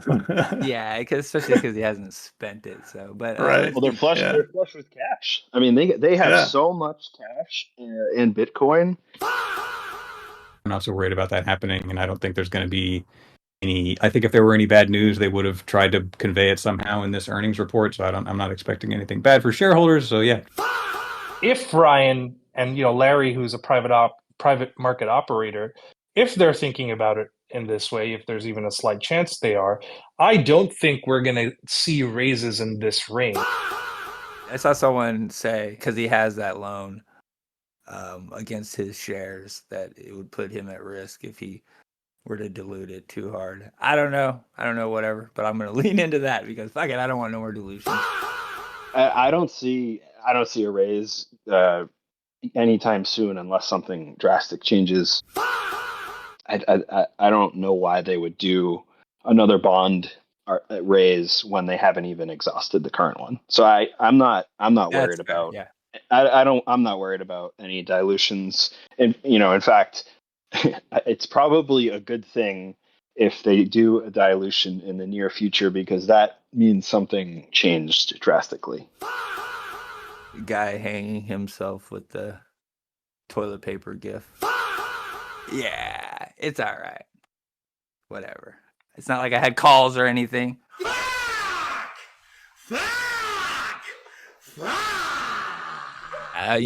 So we ate shit from Bitcoin to earnings. We ate shit a little bit after earnings that day in June. And then we fucking sold off hard on the bond announcement again. Not long, 24% over like 5 days max. And then that started out just sideways. Probably one of the worst 6 months, I'd say, on the chart. We weren't selling off. Like 2023 was the worst. From June 20, not for long. We got the run after RC's buy in June 2023 through to the bottom of November 2023 was that was a bad 6 months because we're like, let me just measure it real quick. Yeah, that's got to be the worst, huh? Yeah, that was ugly. Pretty rough. Like the only bounce was August 23rd. Yeah. But it was like small. Like you're talking, what was it, like 16 to 19?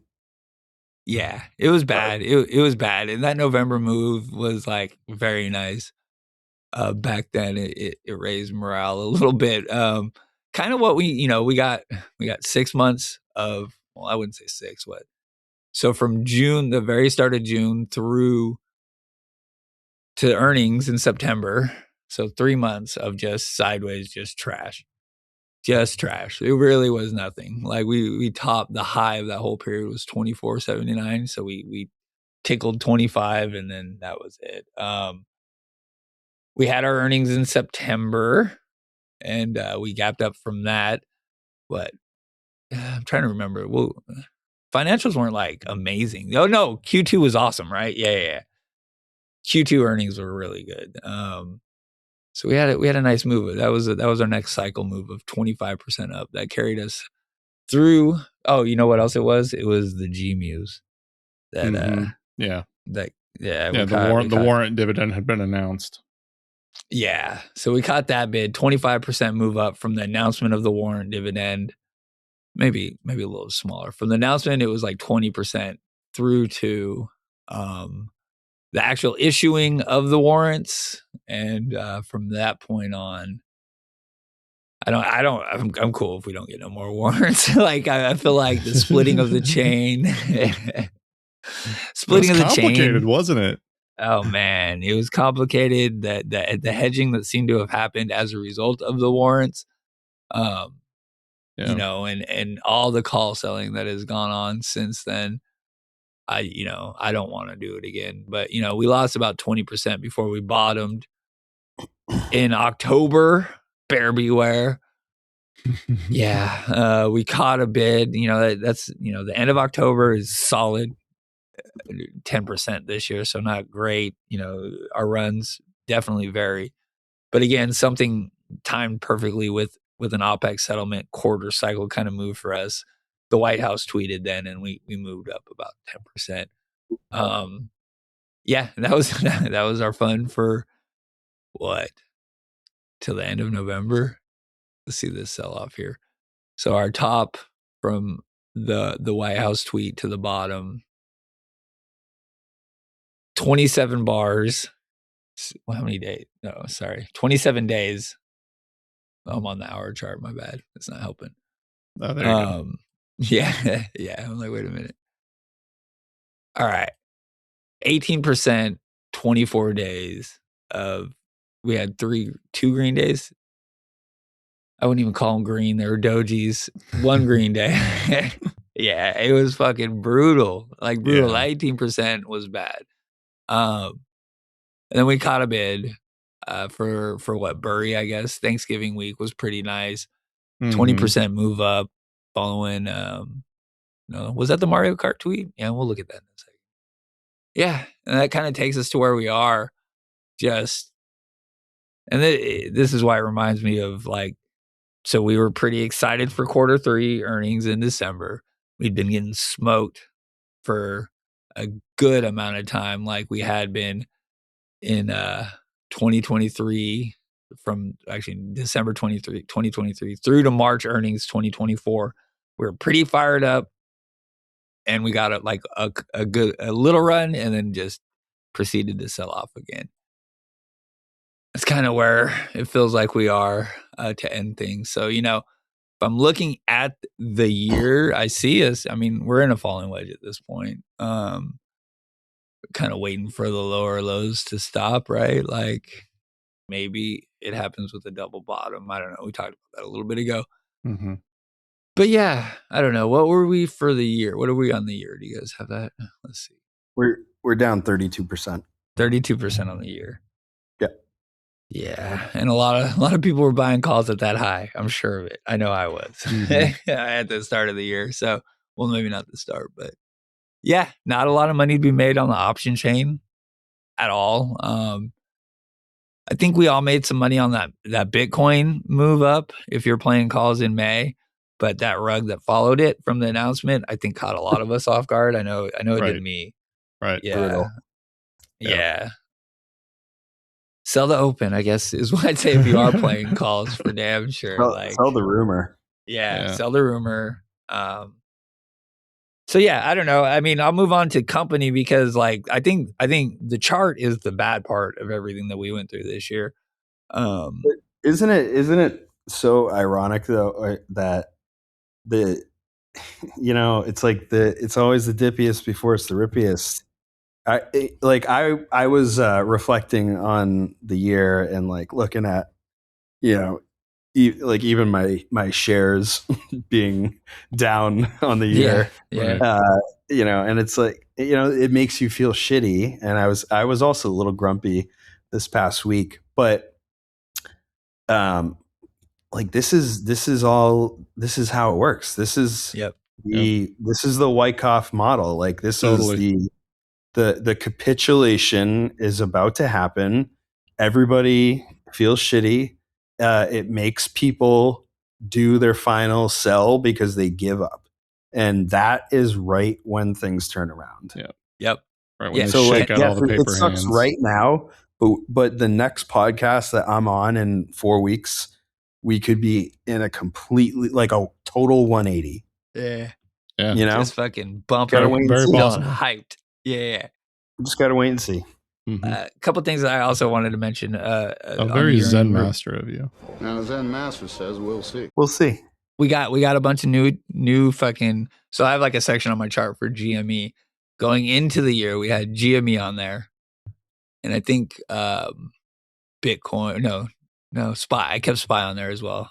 Since then, we have GMEU, GMEY, iGME. I had XRT on there as well. I've added Bitcoin and then GMEW, the GMEWS. All in the year. Every single one of those things have, not every single, but most of them are new. And it's in addition, it's weird. We're getting those ETFs pretty much every 3 months at the start of the year after our runs. An ETF would pop up, it seemed. Yeah. We talked about it a little bit ago. They're all just fucking shitty mechanisms to short the company is what it seems like. Share creation. What is it? GMEU that's been on Reg Show constantly, right? That's the total one. Isn't it weird though that there's no 2x short GME ETF? Don't every give other them any company, ideas, right? They're waiting for the next run on that one. If anything, I think it's a tell because you can't. If you want to short GME, I guess you could buy that, but if they have to short an asset, you can't short a short ETF because then you're long. Yeah.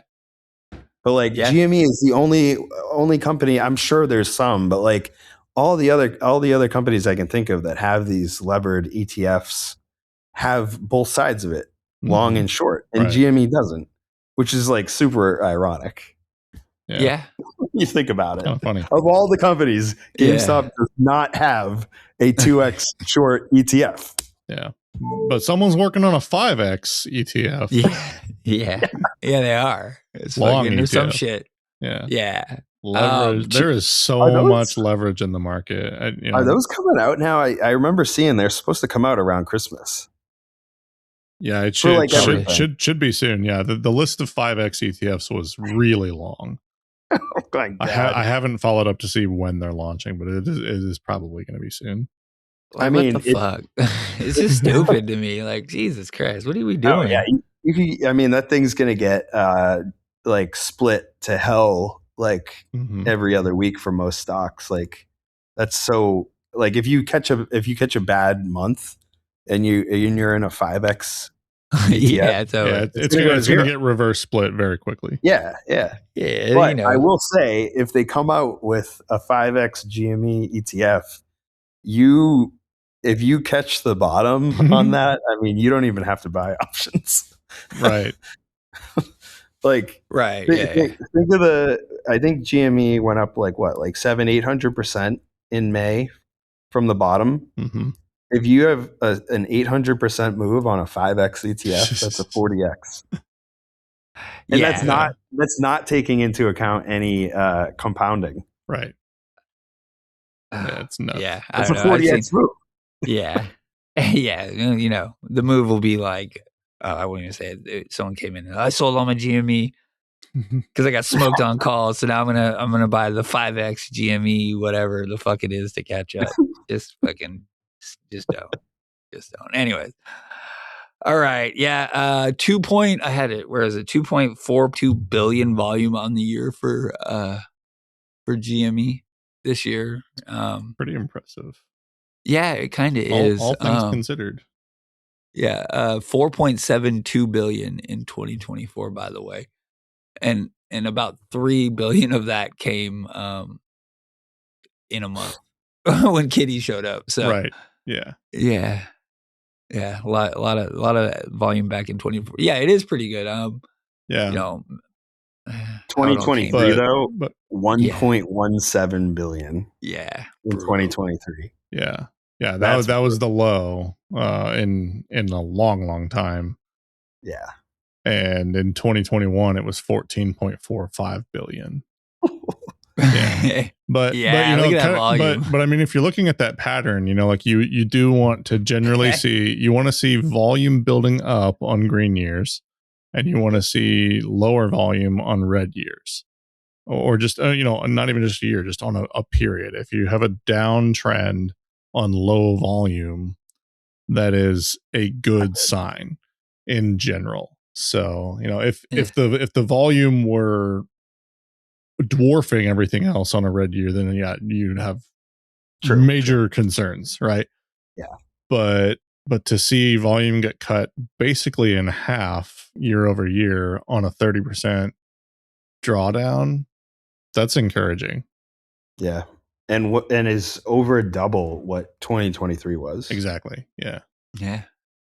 Yeah. I'm pretty impressed that 20 held like it did. I mean, I was confident all year that it was going to hold, but I mean, what it get down to 9 is our year low of the year is 1993, right? Mm-hmm. Yeah. Intraday. I think the pre-market was like 1961.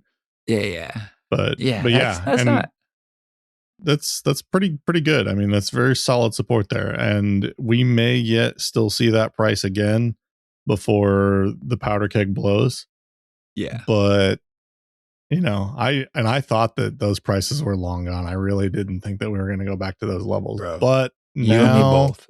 Yeah, but now looking at it all and just the way that the mechanics of the short squeeze works and everything, like I can see why structurally that is happening, even though it completely defies the fundamentals of the company and the amount of cash that they have on hand per share, you know, all of that notwithstanding.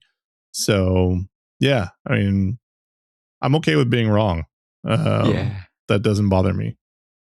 All right. Yeah. So that's a good segue. Let's move into the company. Yeah. So let's see. So we entered the year with 4 billion cash, right around there, right? Yeah, more or less. We'd done the two offerings. We started 2024 with $1 billion. We did our two offerings in 2024 to raise 4 billion, and that's pretty much what we did. Pretty close, right? Yeah. I'm looking at it, and please tell me if I'm wrong with these numbers. But so we did two bonds. We did Project Rocket in March, and then we did the WE bond in June. Project Rocket, we raised 1.3 billion with a conversion price of $29.85. And then the WE bond, we raised 2.25 billion with a conversion price of $28.91. Both upsized though, so it was 1.5 and 2.7. Yep. Okay, there you go. Okay, cool. Yeah. But my conversion prices are right, correct? I believe so. Yeah. 29.85 and 28.91. And for both of those, the trigger price for the conversion is 130% of the conversion price. And I guess the correct term for us to use is the base conversion price, because it is subject to change based on certain events happening. But as of right now, nothing has happened that would change the base conversion price. Right.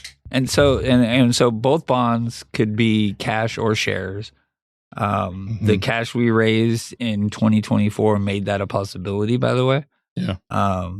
Because without that, if we would have done the bonds, we would have only been able to do shares because we did not have the cash. So that money we raised last year made what happened this year and the growth financially of the company completely possible.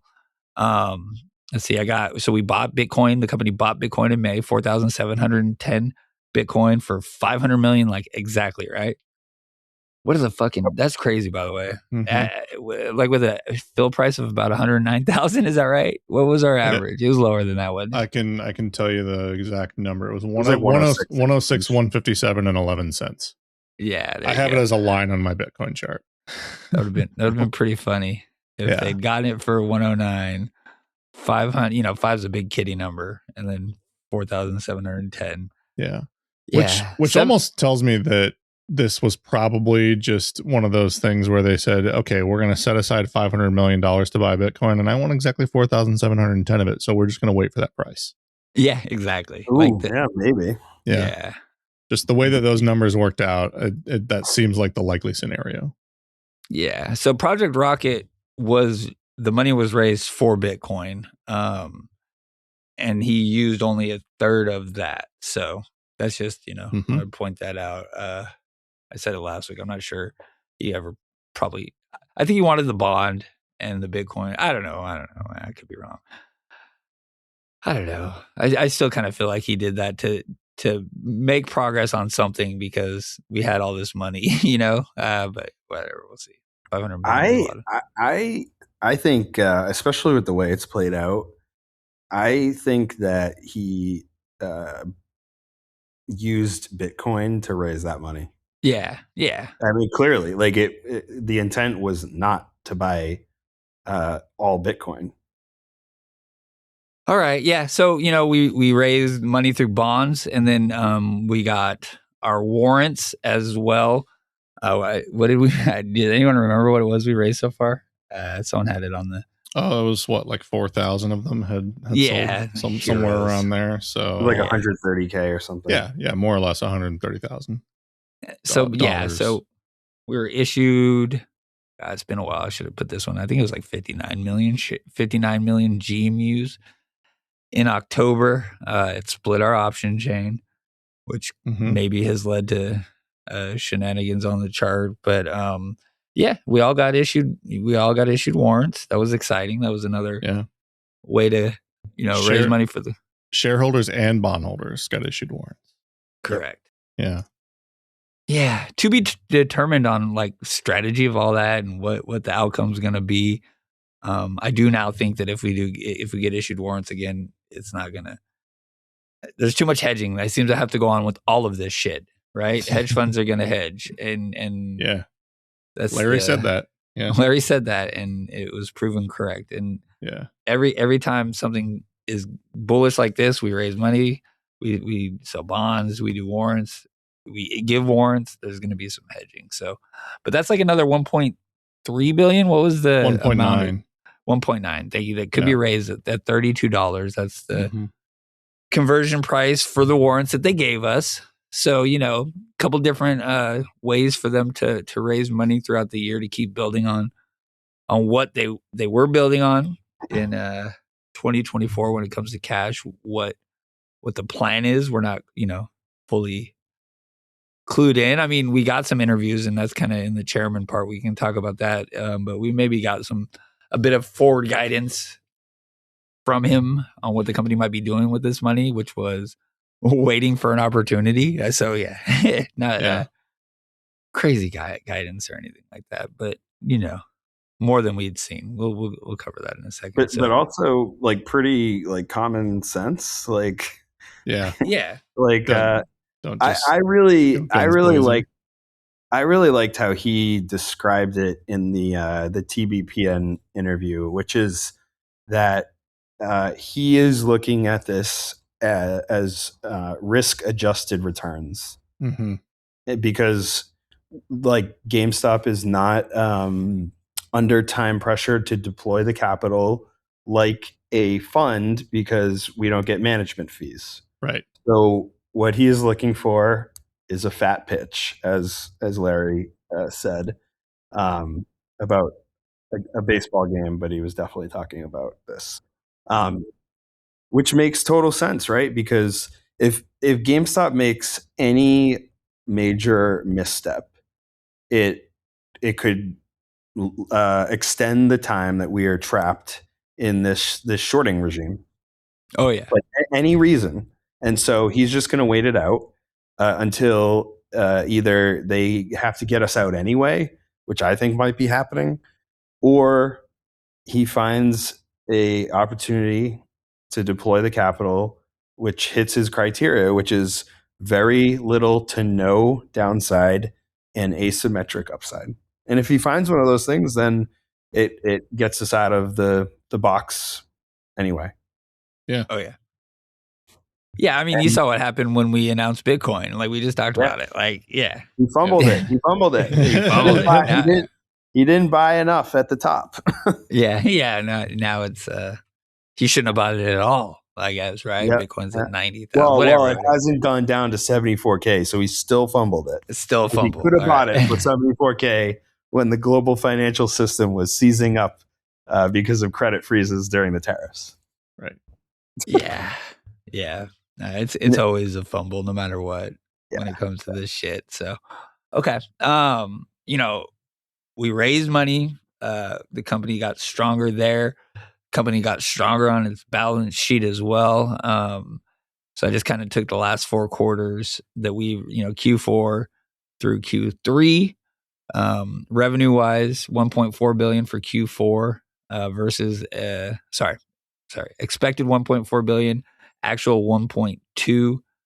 Q1 revenue expected 750 million. We pulled in 732 million. Probably should have put the year before too. I did that with some of the other stuff.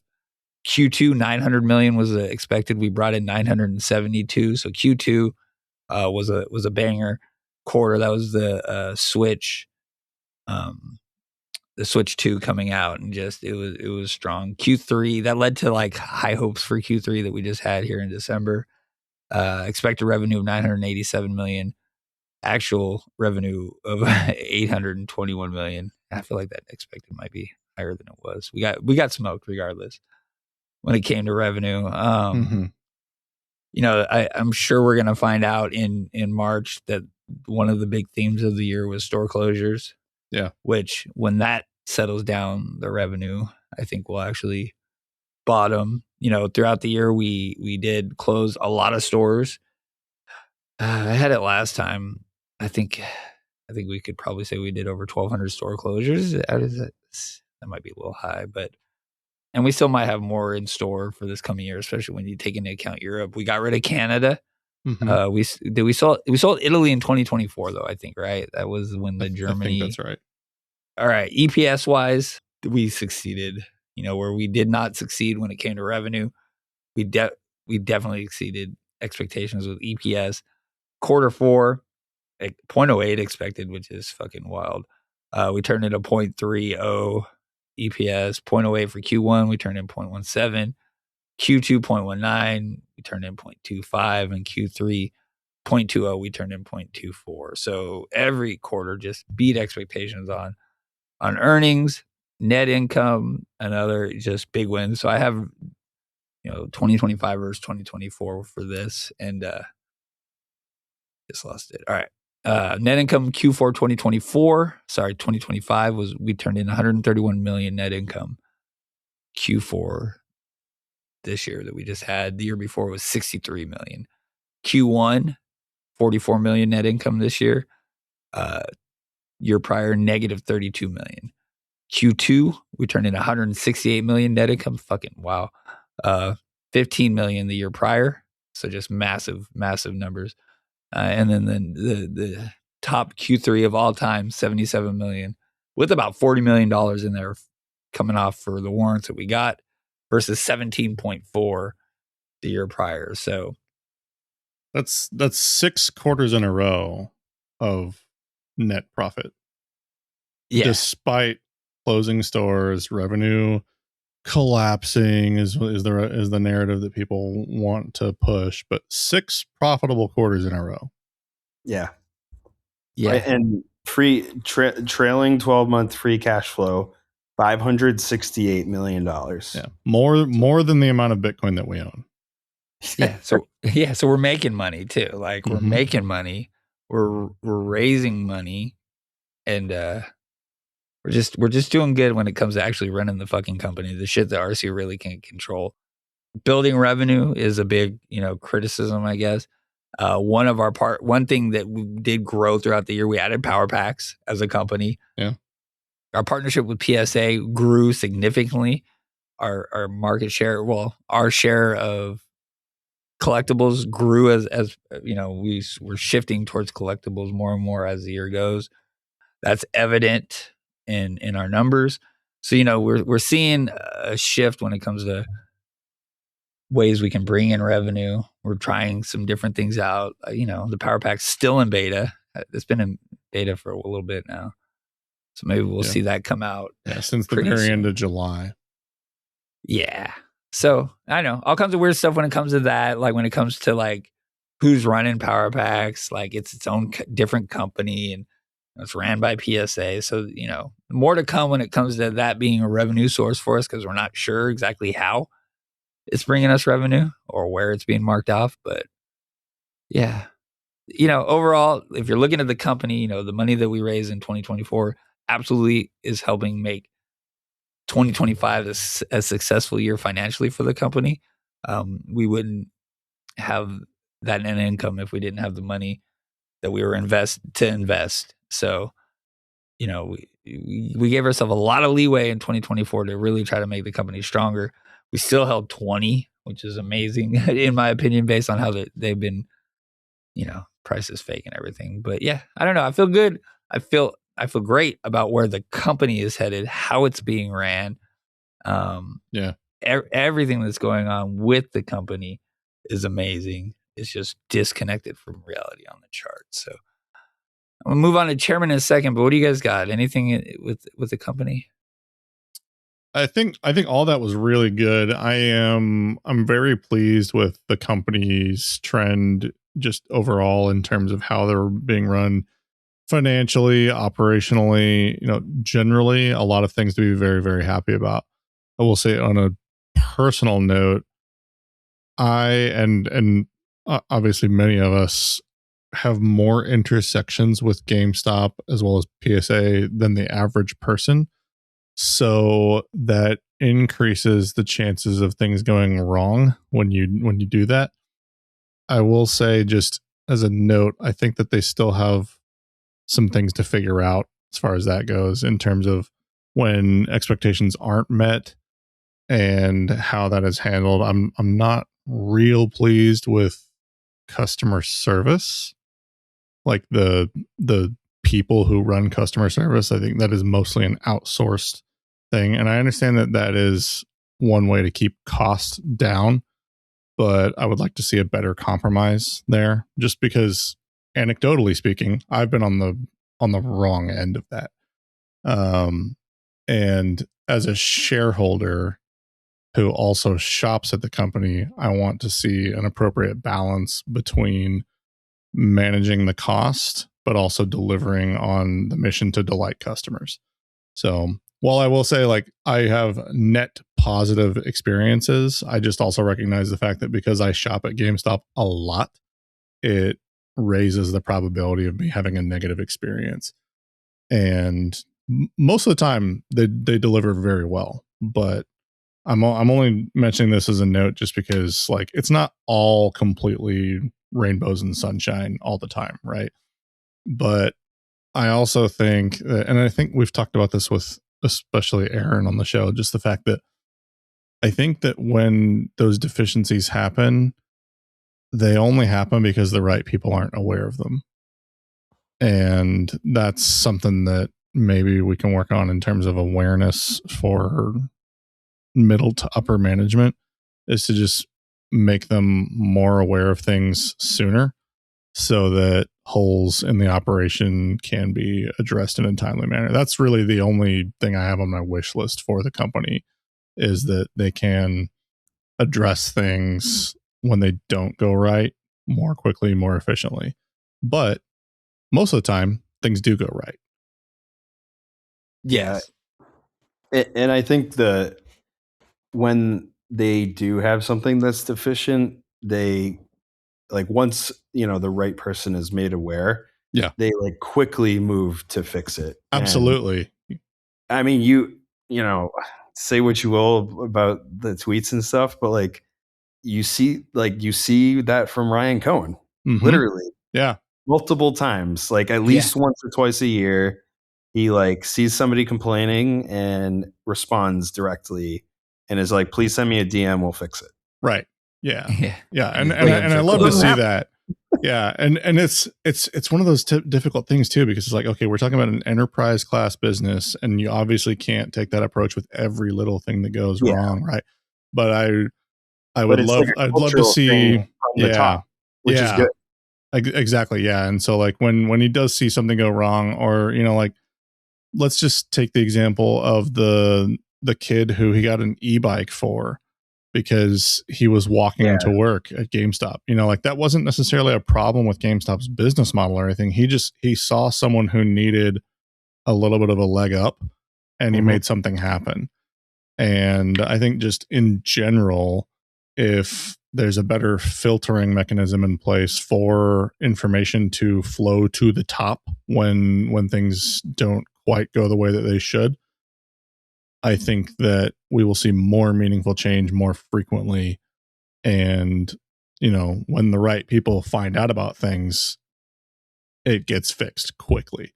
So that's really just kind of my only, I guess, nitpick, is that a lot of things are caught in the enterprise nature of it. And it's like, okay, well, this doesn't fall within procedure, therefore it just sits in the ether. Right. But that's easier said than done too. So, you know, I'm available to consult GameStop if you'd like to work on that. You know, it's a good point, Paulie. And I forgot to reach out to Aaron about this, but when he was talking about like, you know, talking to Nat and some of the GameStop team, I was like, you know, I gotta suggest this to him, that he should propose, and I guess he'll hear this now, but he should propose to GameStop like a customer advisory group, a focus group. Like that would solve a lot of this stuff. Can we hang out with RC? It's not all on him. Right. Yeah. I mean, yeah, we can all hang out with Ryan Cohen and I sign up then. and Sign me up. Toast. Right. Yeah. But no, like I think that an advisory committee of some sort that is comprised of not only shareholders but, you know, power users. I would say that doesn't even matter. I think they don't necessarily have to be shareholders, but it doesn't hurt if they are. It's a customer experience focus group. Yeah. CX focus group. Tons of companies do it. I think that would be fantastic. Honestly, it doesn't hurt to have some contrarian opinions around, and you want to know where your holes are in any processes, and part of that is acknowledging that other perspectives are out there, and not all of them have equal weight, but you need to know what they are and how they impact you. Yep. Yeah. All right. I'm gonna move on to the chairman. Yeah, I mean, I think this was probably the most vocal RC has been. We got a lot of Ryan Cohen this year when it came to interviews. I'll kind of go, really what I got for him is like his Twitter activity, because he doesn't talk to us too much, right? February 7th. So February 7th, we got the tweet with Sailor, which was pretty fucking sweet. I'll start with his. I don't know, maybe not.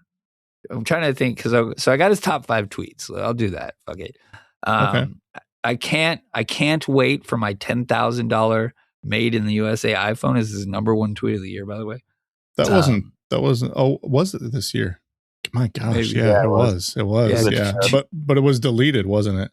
Is it gone? I don't know. It pulled it up for me. 2.3 million views is what. Let me see. I got. You deleted the one of the AI generated image of Trump and the China guy. Oh yeah, that one. Let's see. He also did the one. So that was his number 1. Number 2 was Bitcoin is at 119,000. Oh, that got 1.3 million views. These tariffs are turning me into a Dem. What is that one? That was all on 4.3 or 4.4. Yeah, it was that one. It was the made in USA iPhone. It was the now we know why Warren Buffett has $300 billion in cash. Yeah. Okay. And then Gefelche fish. Oh yeah, that was fun too. God. Yeah. So that one, those ripped. Number 4 is if this reaches 7 figures, I'll fly the winner to Miami. So the underwear, and personally deliver my pre-owned underwear. 1.1 million views. And then number 5 was I challenged Greg to a Mario Kart race with 981,000. So those are his top 5 total posts on X. 35 of them total. I should have gone back. I feel like it's a pretty low year. 14 of them were retweets of those 35. 7 of those 35 were replies. So really only 14 original posts all year long. Yeah. And I'm fairly certain that I can't wait for my $10,000 made in the USA iPhone was a deleted post, but he posted that on April 4th. Which is when he bought, I think, right? So it was right after he bought, yeah. Day after. Yeah. He did buy shares this year as well. Mm-hmm. So he bought 500,000 shares. Yeah, about $10 million worth, I think, usually at 21.54 in April. LC bought then as well, I think. Yeah, LC did for sure. I think all of them got bought then, but that was it. That was the only buy of the year. He's now, where we at? We're under, so he could be buying. He's eligible to buy right now. Mm-hmm. We did learn he didn't buy until after the bond, like the information was, until it was done, right? Like, so that was material. He had to wait until that. So that's something interesting. Material definitive agreement, I guess, is what we would call that. Yeah. But yeah, he waited until the second business day after that had closed, because that one closed on April 1st and he bought on the 3rd. Yeah. So who knows? Who knows what's going on? I mean, I'm not saying he's going to buy now. Honestly, I don't think he's going to buy. If he hasn't bought yet, unless he just knows that there's another bottom, but I don't see him waiting till like mid-January to buy. It would be out of character. Yeah, exactly. Yeah, so the most tweets was July. That's kind of probably always the thing. He had 8, but that's including retweets and everything. I think I found a way to turn that into 7. Something about July and 7 tweets. This is the 7th month, right? Yeah. I don't know. Seems like he tweets the most in the worst months. Yeah, maybe. Yeah. Silent in the good months. Yeah, May 0 tweets in May. Same thing in 2024. Yeah. 0 in May. Yeah, 1 in September. Maybe he doesn't want to be like responsible, for whatever. Yeah, that's not. He does. I don't know. If I speak, I will be in big trouble. Say something, goddammit! You're on television. I prefer really not to speak. If I speak, I am in big trouble. In big trouble, and I don't want to be in big trouble. Yeah, but he drops like the sex tweets and then we run, that kind of thing. The closest, and it wasn't a sex tweet, but was the Greg tweet. We did catch a move after that. I don't know. The ice cream tweet is that his most? Yeah, it's the one that's at the top. Yeah. What was the most controversial, you think? I don't know now. I think the coolest ones was that, the whole underwear shit. That was fun. Yeah. That seems somewhat spontaneous for sure, but also like a little bit planned. Just capitalizing on all the Switch 2 stuff that happened. the Staple Gate. Yeah. It makes me wonder that if that had never happened, what else would they have auctioned off? Yeah. Yeah, I know. Yeah. Like, was that really just them being genius opportunists, or were they going to do something around that time that was, charitably focused? I don't know. Yeah. I don't know either. I mean, just our social media team for the company, if you want to go back, just our social media team stepped up its game significantly this time. Year. Yeah. And it's helped. Speaking of RC tweets, our buddy Roaring Sensei got retweeted by the chairman. It's fucking cool. He called, I think he retweeted. That's the second post on his profile right now. Yeah, I know. How crazy is that? Can you imagine? With more views on it than the ice cream by like 4x. Yeah, we had 4 or 5x. Yeah, he retweeted Aaron, and then there was a couple other community members that he retweeted. There it is. Yeah, you got to get it in there. Yeah, he retweeted. Basically, the guy calling him a retard and Han, same day retweeted those guys talking shit is what I think it was. I kind of feel like that 119 Bitcoin is at 119K was another jab. It didn't hold. I was hoping I was hoping he sold then, but yeah, it did make a new all-time high after that, I think, but yeah, it didn't hold. No. It was I think he might have been talking shit. I think there's another one that came out right around then that he was talking shit too. Something about I think he was top calling, and I think that was him saying, I know how Bitcoin is swapped as well. Oh, nice. Not bad for a piece of crap retailer. September 9th. That was earnings. Oh, that was a good one. Yeah, that was a good one. That's a poop tweet, and then there was a run. Yeah. Yeah. Oh yeah. You're right. Yeah. Huh. But he said not in the tweet too. True. So did he fake out the algorithm? I don't. We're just making stuff up. Yeah. I mean, that's what you got to do with RC Twitter. We got the Sailor tweet. We got fake. Well, I think we all whatever. Sultan. Like that was another image we got with RC. Oh, God. Yeah, like another lifetime at this point. Yeah, he came and went, but honestly, I'm not sure that was real. Seeing how far AI has come in this year, by the way, that picture could totally have been fucking manipulated. I think it was. I think that whole shit was bullshit because RC never acknowledged it. Yeah, he never touched it at all. But him and Michael Saylor both posted the picture of them together. Oh yeah. So just if we're contrasting two events. Yeah, the only thing you could say, and the only thing that might be like, I guess, related to the Sultan thing is January 11th, where sand turns to skylines and the future is built. Mm-hmm. I think that was before the Sultan guy showed up, but I'm not sure. It was, and I think that's why the Sultan guy showed up is his opportunity. Yeah. Because it was about a different country, right? It was UAE. Yeah. Sultan is Qatar. Yeah. That was one of the biggest fights I've had on X in a long time. That was a lot. I was fighting all of them. All the PFP guys with the Sultan. Oh yeah, all of them, man. Where are they at now? Where are you at, Sultan lovers? I know we're there. They bought a bunch of PB coin. Fucking, what the fuck else they're doing?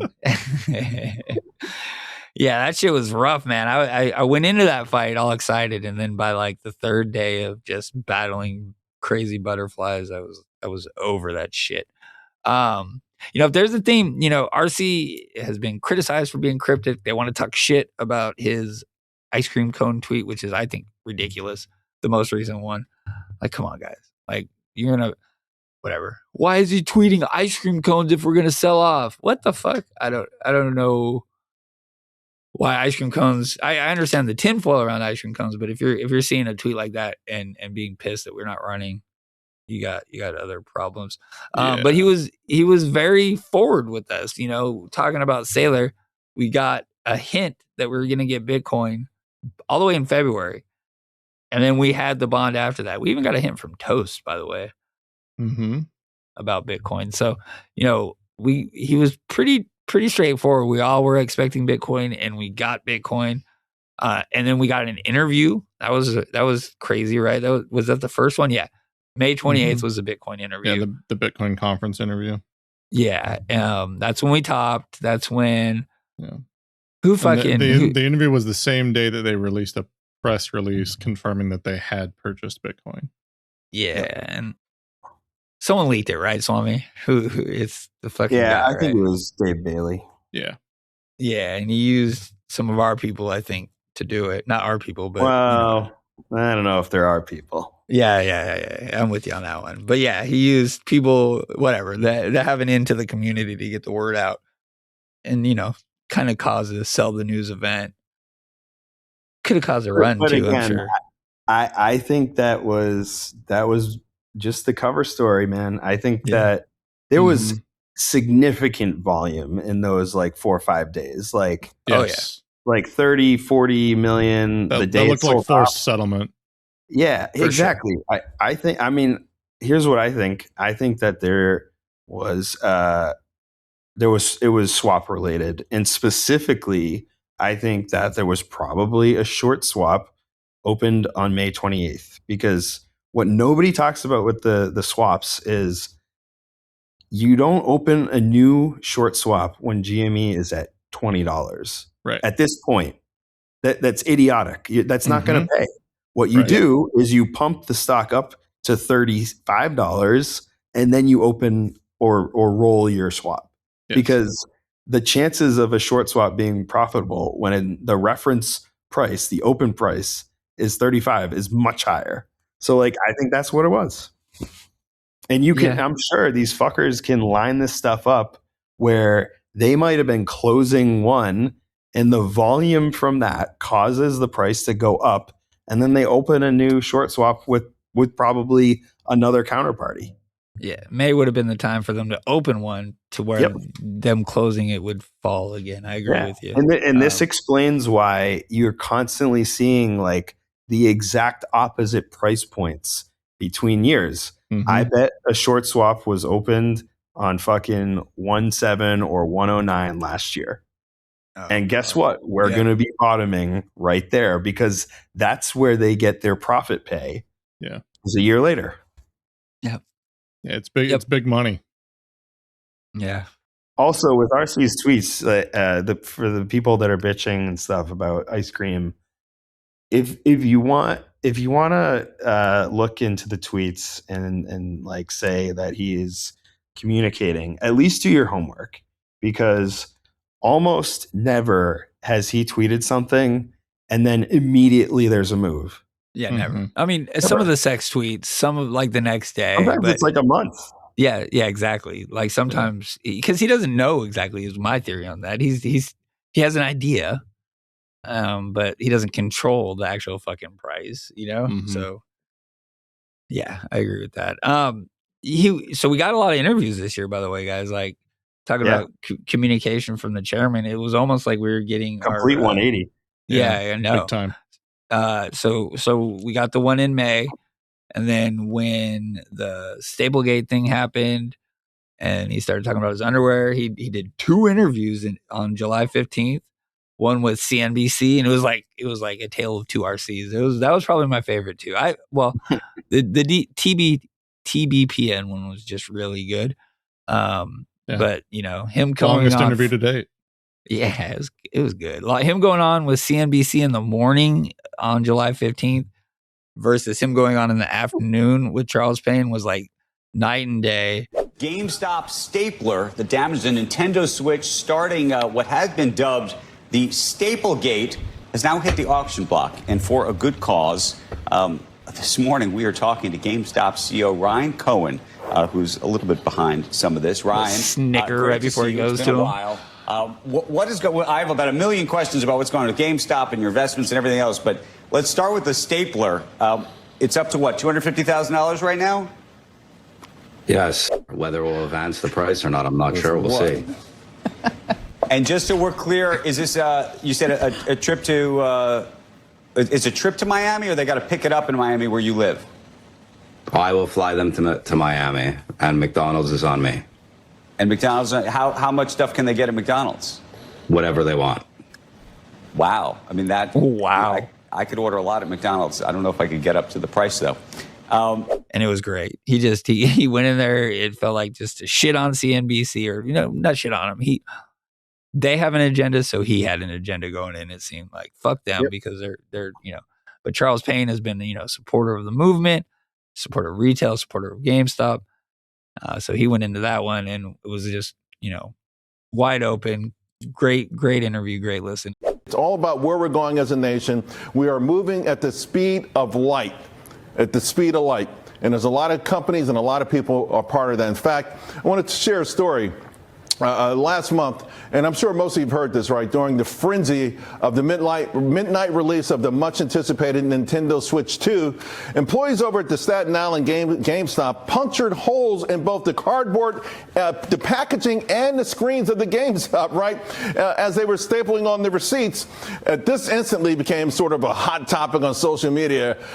And then, of course, the CEO of GameStop came up with a brilliant idea. How about we turn this into a positive development? So on July 9th, the company began auctioning off what it's calling authentic relics of Staplegate. Right? And this is crazy. We're up almost to 300 bids on this thing. And the stapler, that's the infamous stapler. It's at $250,000. And here's the good news. All the proceeds will be donated to the Children's Miracle Hospital Network, or Network Hospital. All right, let me bring in now the brains behind this and so many other things.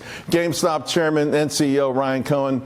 13D and really just clean out the boardroom. And so today we've got a much smaller board, and we've got a significant portion of our board that's invested in the company with their own money, and there's no compensation. And, we'll see what happens with GameStop. It was fun. Both of them were fun. Yeah.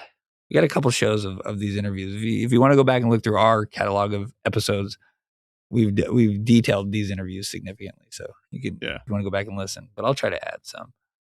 And then October 20th, we got the TBPN interview. That one was out of nowhere.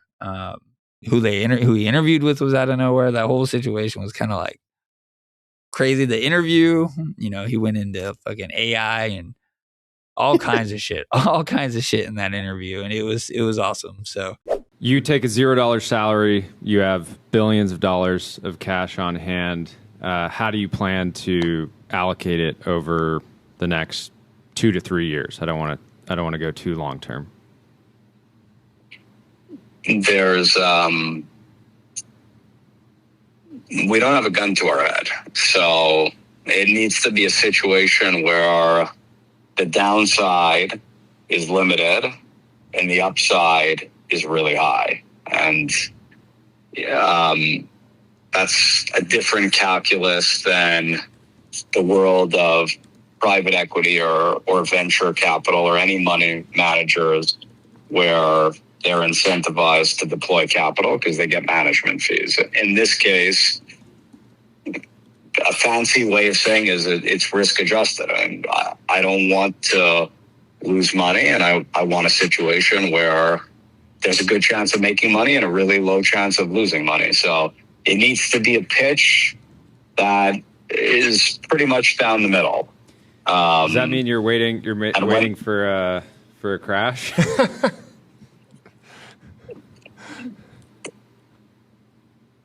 You never know what's going to happen in the financial markets. They can go from green to red, and they don't flash yellow. So when that happens, we'll be in a position. But I just feel like it's notable that you have all these digital asset treasury companies that are just market buying obscene amounts of Bitcoin and other tokens, and you guys are taking a longer view. Yeah, all the folks that want to say he doesn't talk and he doesn't share his guidance, he doesn't give us guidance. We got more of that than probably a lot of these companies are giving in their quarterly earnings calls and shit. We got 4 interviews with the guy, and he gave us a pretty good idea where he came from, especially the TBP one. What was the one where he was talking about like the whole Chewy breakdown? Like, I think that was them. Yeah. He just told the story. Yeah, of where how, he talked about the jewelry. Yeah, that one. Yeah, that was TBPN. Yeah, we learned about, his motivations. He owned up to like making mistakes along the way, trying to make the company more like Amazon. A lot of, we took some significant hits on losing money. We lost money. It's that simple. By trying to expand into all of these categories that were not core to the GameStop customer. And then along comes collectibles. And obviously, after expanding into categories where there's very little success, your risk appetite at that point is pretty low. All of a sudden, we see that they're like the GameStop customer. Yep. Really, when it comes to trading cards, there's a strong appetite for trading cards. And that category has done very well. And we've gone from like 10% of our sales to over close to a third probably for the full year is going to come from collectibles. I don't know. It was awesome. So yeah, we got a good window in there. And we also got like, I think maybe the first reference to Roaring Kitty from him too. This has been a really great interview. Thanks so much for calling. Yeah. Anything else that we missed? We'd love to. Anything else that you're working on that we didn't touch on? We'd love to talk about. You guys got anything else? I think we're good. Last question. What's your relationship like with Roaring Kitty? You guys talk much?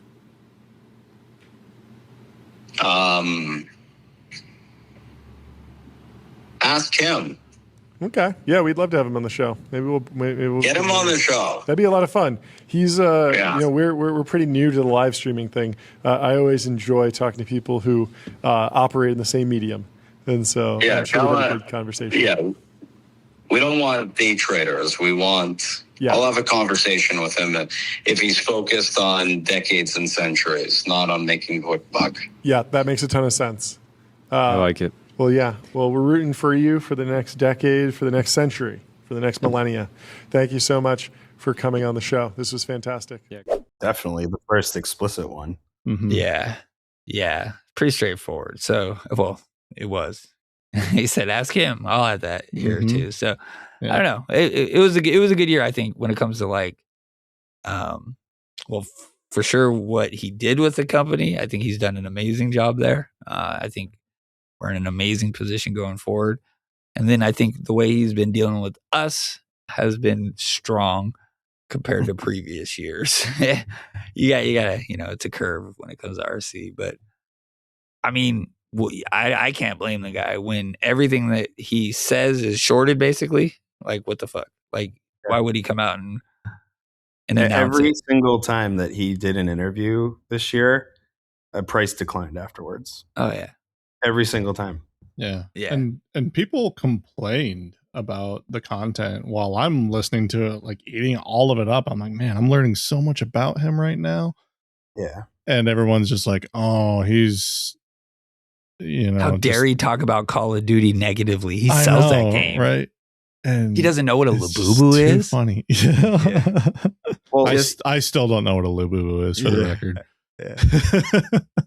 Yeah. I mean, if you're you have to be like a discerning listener to this stuff. And like, I mean, what are people's expectations that he's going to go on and say like, fuck the shorts, we're doing this, I'm pushing the button. Right. No. Yeah. No. Right. Like, and we gotta, I certainly, learned a lot about like myself and how I react to this stuff, because if you listened to what he said, he gave plenty of forward guidance, but also like, what did he say in July? Let him short. What does that imply? It's going to get shorted. What happened to the price all summer? Dog shit. What did he say in October? Like, there's, he said like there's no moonshot. I think he might have referenced the shorts again or something like that. He hinted that retail might not love him. We'll have to see. Yep. That's the one I hated, honestly. I was like, fuck. Yeah, that one's like, because they're insinuating that we all love him, and he's like, we'll see. Like, what the fuck are you thinking about? Will they? Yeah. But like, you know, he was like, if you listen to what he said, like, he was clear, like, there's not going to be anything that like sends the stock right now. It's going to get shorted. And, you know, but he also like dropped a lot of guidance. Like, I just checked and for December, you know, earnings for Q3, collectibles made up 31% of the revenue.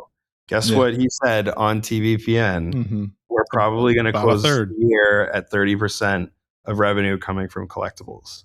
So if you listen to what he said, they are very informative. Yeah, for sure. Way more than ever before.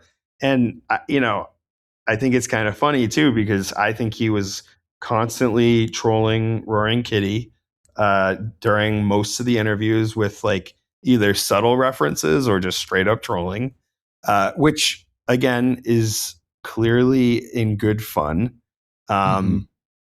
Yeah. But also, who was the guy trolling him about never speaking and never doing interviews and never giving forward guidance? Roaring Kitty. Well, guess what? He responded to that. That's a very large shareholder in the company, at least as far as we know. And that guy said, I think it's, you know, he pointed out that he doesn't talk. Well, what does he do the next year? He does more interviews than he's ever done before. Right. Yeah. Yeah. Very responsive. Yeah. Well, and I think, you know, in addition to the interviews containing subtle or even direct references to not only things that he has said on X/Twitter, but also things that Roaring Kitty has said either on social media or in his live streams, I think probably the biggest takeaway for me from his interviews this year was that it was a tremendous glimpse into his management style and philosophy just as a money and asset manager. And the more he spoke, the more I saw Warren Buffett in him. And it's funny, like it took me some time to see those parallels, but I mean, we just saw in Michael Burry's write-up on GameStop, his part one, he had a 2-hour-long conversation with Ryan Cohen that gave him the impression that he could potentially have the makings of being the next Warren Buffett, you know, something to that effect. Yeah. But I think that the undertones were very, very strong throughout all of his interviews, that he is, if nothing else, a diligent student of Warren Buffett, and he may be trying to carve his own path right now, but he is very much a student of Warren Buffett. And that has been more and more abundantly clear as time has gone on and he's done more interviews. Yeah. All right. We're get your shots ready. We're running out of time, guys. Well, let's move on to community. I don't know. I think the chairman had a good year. I think the company had a real good year. My dog there is shaking. Community wise, so you know, I don't know. I kind of struggled with this one the most to come up with stuff to put there. I think in terms of the echo chamber community, I couldn't be happier with our growth as a group. I think we got, I don't know, tighter and kind of grown, at least when it comes to the Discord and what we do. You know, the show has been great. The show started at the very beginning of the year, so the community has grown. From people listening to the show, they've joined the echo chamber. The group has just, I don't know. I love that place. It's such an awesome place. So, in terms of us, the people listening, the echo chamber community, awesome growth. I just feel like, you know, we just dig everything up in that Discord channel, the GME channel, and we do a great job there. We got some smart ass people. Some only come in every now and then to say what's up, but yeah, we got a lot of good people in there. In terms of like the X community and the greater GameStop community, I don't know. We had some crash outs. The crybabies got a lot louder. It seems like a lot of the accounts that have gotten bigger started selling shit. and kind of turned away from GameStop. So we did lose a lot of, I don't know, some people that have been with us for a while. But, you know, it was nice to see that a lot of the OGs kind of stepped up when it came to the card collecting. I enjoyed seeing us kind of shift as a community. We support our company one way or another. It was NFTs in 2022. 2025, it was, you know, the community stepping up with cards and Pokemon, and just, you know, I'm thinking of Diamond Ape and Train and all those guys out there, just Tuda, just kind of pushing us or supporting the company on X. I love that. But in general, I'd say it was the death of the hype dates. I think that's what, as a community, well, at least that's what I took from the community. I'm done with actual hype dates, and it was 2025 that did it to me. It took me 4 years, but 0109 just was brutal. You know, and I think the last big date that as a group we hyped up, not we, but, you know, X and all that, was 420. And I think that was like probably the last one we got. Pretty much as a group. There's some, but, you know, all the crazy, just this is it. You know, the fucking PPC shit. We won. You know, that's we're not seeing that much of that. And I think it's probably a good thing. We can't call every day the next day that it's going to hit or whatever. So I think we kind of grown in that regard. You know, 2024, we had all kinds of tinfoil when it came to Kitty, and you know, we played a big part of that. You know, building it up and all that. So I think I've learned. So yeah, I don't know. I love the fucking community. You know, Aaron kind of has grown into a streamer from the community, so that's really cool to see. We're doing our thing. We got, you know, quite a few people that have had their profiles grow on X over the year, and I'm happy to see. We got new members, just members that have been here a while, getting bigger accounts. It's good shit. Community's awesome. Always supports the company. Sometimes the OGs go quiet for long periods of time, but they're always there. So I don't know. You guys got anything for community wise over the past year? Yeah, you know, it's kind of surreal just kind of thinking back on the year, what it was from start to finish. And, you know, I just think about when you, Fitzy, me, and Chuck and Echo all kind of got together to coordinate our first podcast. And we were sort of naively thinking, oh, this is probably going to be like a 30 or 45 minute engagement every week, and maybe people will listen. And we were thinking, you know, if we get even a few downloads, we're going to consider this a roaring success, right? And it's just kind of funny reflecting on that, and how the community itself has really rallied around not just GameStop, but this show and the Echo Chamber community. And, you know, we will occasionally get new people who pop up and say, hey, great show, I enjoyed it, you know, things like that. And that's really heartwarming. Oh yeah. And I mean, it's really the community that makes this show, because, you know, not only do they sometimes give us content and ideas, but it's that back and forth, and it's them, you know, crucially downloading and listening to the show that gives us that feedback loop that we know that what we are producing is something that people find value in one way or another, so that they make time in their day to listen to it. So that's been really, really neat to see that evolve over time. And I'm sure my wife has a different opinion on it, because it takes up more of my time, you know, when we record this. Yeah. But, you know, I'm getting stared at right now. Right. Exactly. Right. But, you know, we love doing it. And that's why we keep coming back, and we do these long form shows, and it's far exceeded any of our expectations, which is really neat. And on the other end of the spectrum, it's also been a very hard year in a lot of ways, you know, not just on the price action or anything else, but, you know, like the economy's tough on a lot of people. And, you know, that's very hard to reckon with for some folks. So I know that like tempers have flared at times, and our community has been there in large part to say, chill, be zen, zoom out, and don't invest more than you can afford to lose. Things like that.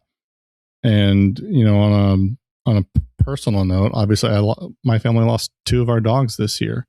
That's been really, really tough in a lot of ways. And I guess for me, it's particularly tough because I lost Indy on the day of the annual GameStop shareholder meeting, and Joe lost Azalea on National Cat Day. So like those were 2 days, like, as GameStop shareholders, that are deeply important to us for different reasons. But for us to have experienced loss in such a profound way on those days, I guess colors it a little bit differently for me and helps me appreciate more the things that we do have, and just try to be a little bit more present and in the moment, because you never know when you're going to lose it. And, I see some of that in Ryan Cohen's own reflections on losing his father and things. And I'm not saying that those are the same things. I'm just, trying to abstract a little bit, and, just what I think makes it less painful for me is that when those things happened, it was this community that really rallied around that. And I got a lot of support from folks when Indy passed. And then when we lost Azalea too, I talked about it on one of our shows. Bad Robot sent us some trading cards in the mail, some feel better consolation cards. And I don't know, some people might think that that's trivial or meaningless, but for us it meant a lot. And really awesome. We wouldn't know each other if it weren't for GameStop. Like, me and Bad Robot would not know each other. We wouldn't be the friends that we are if it weren't for GameStop. And I think there are so many relationships like that in this community. We've got this great rotating cast of guest hosts, and in that respect, the podcast has evolved tremendously, right? We used to have the same 4 of us on every week, and we would occasionally have a guest, things like that. But now we have this rotating crew, and I think that has worked out really well. But we've also been kind of introduced to newer figures through the GameStop community, and I love this diffusion of thought and community, and just having everyone kind of come together for common understanding. And like Fernand comes to mind. Like, I had never listened to his show before he reached out and asked me if I would be on his, and I was like, wow, that's really cool. And so now, like, when I see his spaces pop up, like, I try to listen anytime I can, because now I know who he is, and we've had a great chat, and he's been on our show now too. So I look forward to having more experiences like that next year, and maybe we can even get some suggestions from folks for other guests that we might want to have on the show, because I think that there's a lot of value in doing that, and just kind of trying to bring together more people to talk about it, and maybe even do some cross show participation, having someone who already has a brand or a show of their own coming on our show, and then we do the same, kind of like we did with Fernand. I thought that was really cool. So those are the things that come to mind for me with the community. That's awesome. Yeah, I'm excited to see, where we are next year at this time, because we'll still be doing this, but like, we're getting better every day. Technology for us, we're getting better at that. It's getting easier to edit. So like, there's all kinds of cool shit that I'm just excited to see. Because, last year at this time, I was making that we had our meeting and like, I made a little commercial out of it, and whatever it was, that thing took me forever to put together, and I had no idea how to do any of the editing. It was a fire trailer though.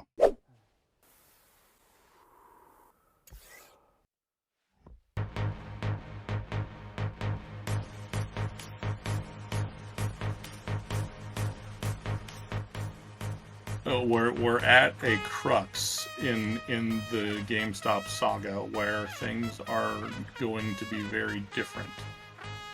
Because that's what you have to remember, dude, is like, and I'm not like, we're just dealing in hypotheticals, but like, history says that something with Roaring Kitty may or may not happen, right? Like maybe he posts his YOLO, maybe he doesn't. If he does,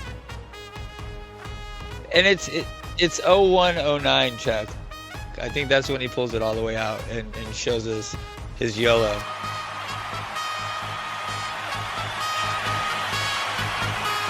This is a ticking time bomb.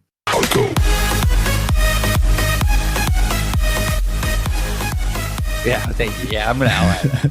I did like that was cool. It was with the like fucking dune on the worm. Yeah. That was. You made us all sound so much cooler than we really are. So I appreciate that. Yeah, it was good stuff. So yeah, that was good. That was good. Yeah, the community has grown real nicely, especially in the echo chamber. I couldn't do it without all you guys. Fucking, they help make the show because like we just talk about GameStop all day, right? So it's like a lot easier to come out and do a show about something that you just spend all day talking about with a group of smart ass motherfuckers. So, right. Yeah, it's cool. How about you, Swami? Anything? And we'll, I think we're gonna have to probably skip Swami sees this week, bro. That's okay. Okay. It's Swami didn't see a lot this week. It was a quiet week. Yeah. Swami sees shit all the time, but yeah, we'll have to figure it out because it's almost 10 o'clock my time. So you guys, it's late as fuck there. But anything with the community before we wrap up this year in review, Swami? Yeah, I think that there's a lot of great people in the community, and I don't know. Sometimes it seems weird to like say the community, but because it's not monolithic, there's no ruling body. Whatever. And I think that you can make the community what you want to based on like who you focus on. And there's definitely shitty people. I tend to block them, mute them, don't read their stuff. And since I started aggressively doing that, I don't have a bad experience on X. It's definitely a little more quiet sometimes on my posts or whatever. But I unfollow, I mute, I block for the people that like they don't deserve to get a piece of my day, like to be able to affect me. So there are a ton of great people. Like, I mean, I wish we maybe we can like come up with a list in the echo chamber and then you can tack it on to the episode of just like, I don't know, people to recognize, but like everybody, everybody in the echo chamber, but also, like Daniel W, all these people that just put good vibes into what the discourse is on GameStop is really cool. And totally, I think that I don't want to speak for everybody, but I think that there is just this common, I just think it's kind of like a rebellion type vibe, like the pirate flag, that type of stuff, like that unites us. Like this system is corrupt.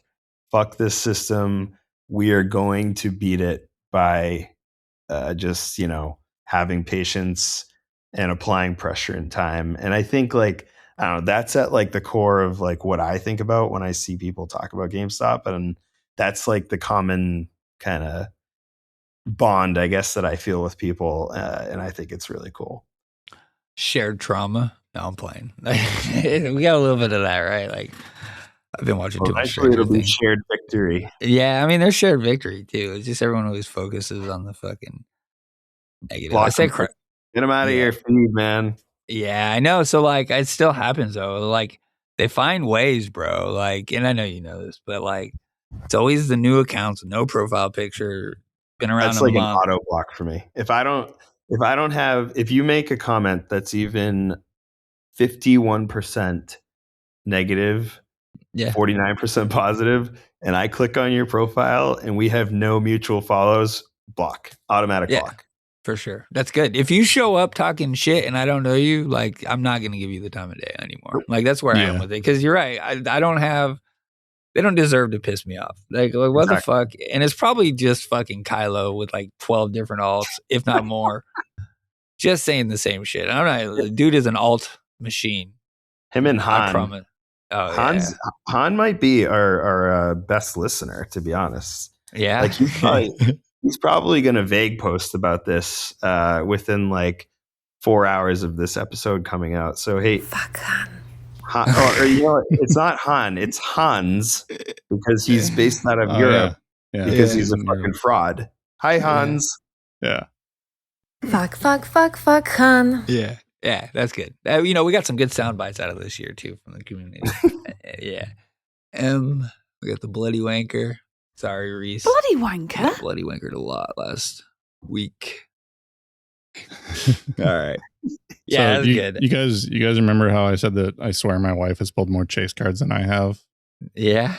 So she just walked into the office, and I thought to come and tell me like, "Hey, you're recording way too long." Wrap it up, right? No, she puts out her phone just with this big old grin on her face and shows me this card. Oh wow.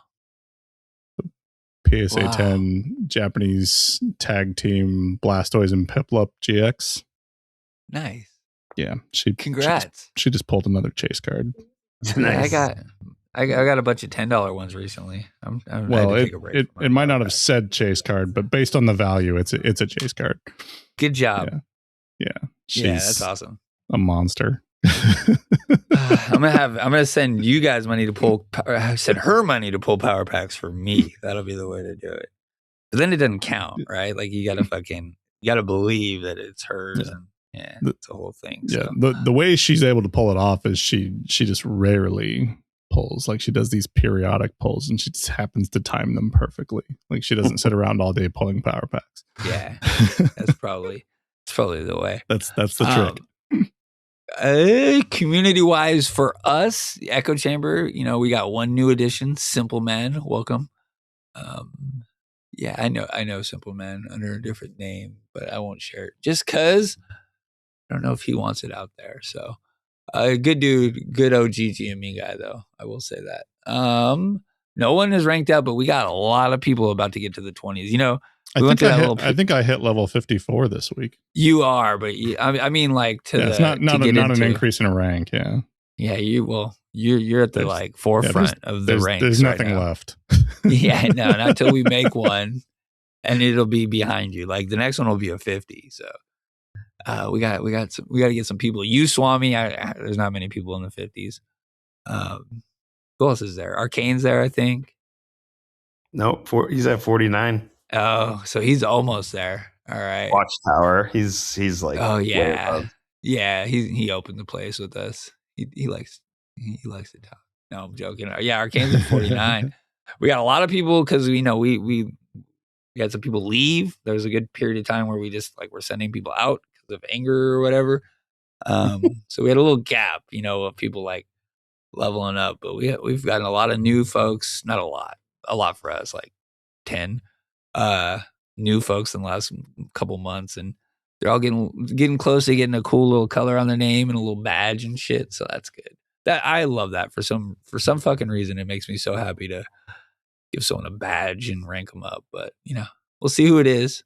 Gooch is pretty close, so looking at him right now. He just got 18. Chef is at 17. Just got to get to 20 guys. Yeah, I don't know. I love the Echo Chamber. I love all that shit. That's way too much good stuff for me. So. All right, we'll get out of here. My only note on tinfoil is that Kevin Gilton is fading. That's where I am with that because he's so on the money. This last one, fuck. What he did? He tweeted at 10:47. Is that right? Yeah, with a cheers emoji and said, "It's time." Come on, bro. Come on. Like at this point, I can't abide it anymore. Like that's so on the nose. It's crazy. So unless something happens, yeah. Anyway, I do want to say I'm just gonna say I like the reviews, and I think I don't know. I have been thinking about this, and when he first started posting about it, I was like, oh, I think he's trying to send a message, and I think that was premature of me to say. And like ultimately with any of this stuff, you can't prove anything. So I don't think I don't know. I don't think people should get upset about it. I think that's silly. For sure, yeah. Yes. And like, from his perspective, like he's, he might have a lot of money from Kitty. I don't know, but he's never going to be able to do anything publicly without a bunch of lunatics coming after him and saying, "When moon, Kevin, when moon." And you got to think, how effing annoying might that be? And so I don't blame him for trolling people. I really don't. Sure. It's our fault for like trying to read stuff into it. When I don't know, you should just wait and see. So Kevin, I think your shit is really funny. Keep it up. I like your taste in movies. Keep doing it. Ignore the people who say when moon. Yeah. I think we got to watch him for him at this point. Because there's way too many tweets. Well, way too many, like, I don't know, hints that you can pull out. It's going to drive you crazy. That's where I am. That's the last one. I'm like, I think he's got a co-writer. I'll just put it that way. Well, See, you went right back to the 10, bro. Well, that's not saying anything's going to happen, but unless he follows his brother's content as closely as us lunatics, which I really don't think he would. I would. If it was my sister, I promise you, I'd be all over that shit, bro. All right. I think at least. I mean, I don't know their family dynamic, but the article that I read that was wrong today, they were fucking close in athletics at least. But it's an article and it was wrong. So anyways, whatever. Yeah, I don't know, man. I mean, who knows, right? Who knows? Some brothers are shitty. Some RC's got a brother-in-law, an ex-brother-in-law now that pumps shit coins, right? And so, yeah, you never know. But I don't think he's doing that. But we'll see. All right. I'm gonna move on. Well, we'll wrap this up. I guess, Paul, you got anything before we get out of here? We have covered a lot on this one. And I mean, I'm looking forward to 2026. I hope it is a better year in so many ways. I mean, there were a lot of good things that happened this year, but in other senses, it was also one of those terrible, horrible, no good, very bad years, right? So I just hope that 2026 is better in every way, but I am grateful to be here. Glad that we started this podcast and have met all of the new folks that we have, for better or for worse, and just looking forward to more of this. Yeah, good shit. Yeah, how about you, Swami? Yeah, I mean, I'm looking forward to 2026. I think I've been saying this forever, but I think there's an opportunity for something crazy to go on in January. We'll see what the silver stuff is, but overall, RC and leadership and all the employees at GameStop crushed it this year. They're in such an amazing position, such a turnaround. They're like poised to strike at the right opportunity when everybody else is over leveraged, like they're sitting in cash. They're going to deploy it eventually. So that's awesome. And then, I mean, thanks to all the listeners too. Like, I have to admit, my ego definitely gets a hit of dopamine when people say, "Hey, like, I love this episode." So I appreciate when anybody says that to us. Appreciate all the listeners and stuff. And hey, Happy New Year. Cheers, everybody. Happy New Year and cheers. Yeah, that you're right. We appreciate all the feedback, you guys, and feel free, please, come say hi to us on X. Download the show. Go to our YouTube. That we did pretty good again. We got like 4 more followers on YouTube. That's all cool. I love doing the show. It's like, I get anxious because I have like anxiety issues, right? So still, before every show, I get anxious, but it's my favorite shit once we're doing it and going through it and all. I don't know. Good stuff. 100%. I was grumpy about GameStop heading into the show. Yeah. I'm not grumpy now. Nice. Yeah. You turn that frown upside down. Okay. Real quick, Swami. Do you have a guess for high of 2026 for GameStop?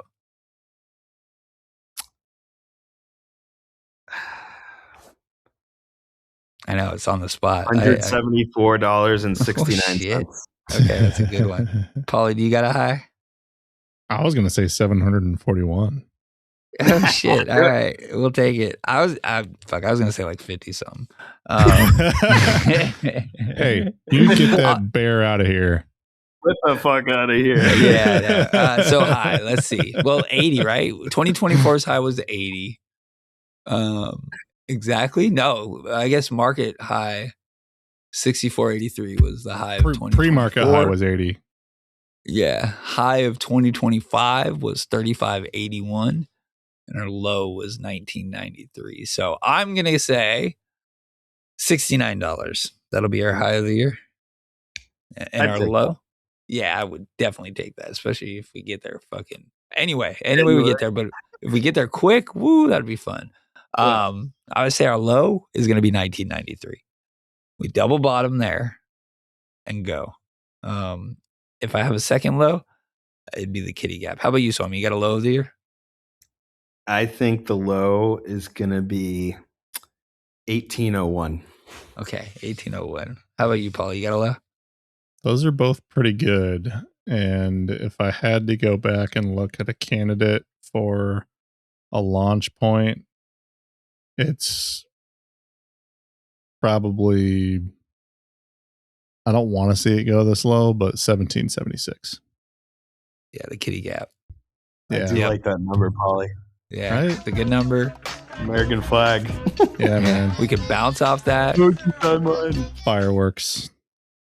If we get down there, I want to clear that gap for sure. And then that could be it. So cool. All right, good. We got some stuff on record there. Maybe I'll see what the other guys say next time they come in. We got Diamond Ape next week, hopefully. Nice. Yeah. Should be. Yeah, should be good. It'll also be our year anniversary, so I'm trying to see if I can get Chuck to come say hi. That'd be pretty cool.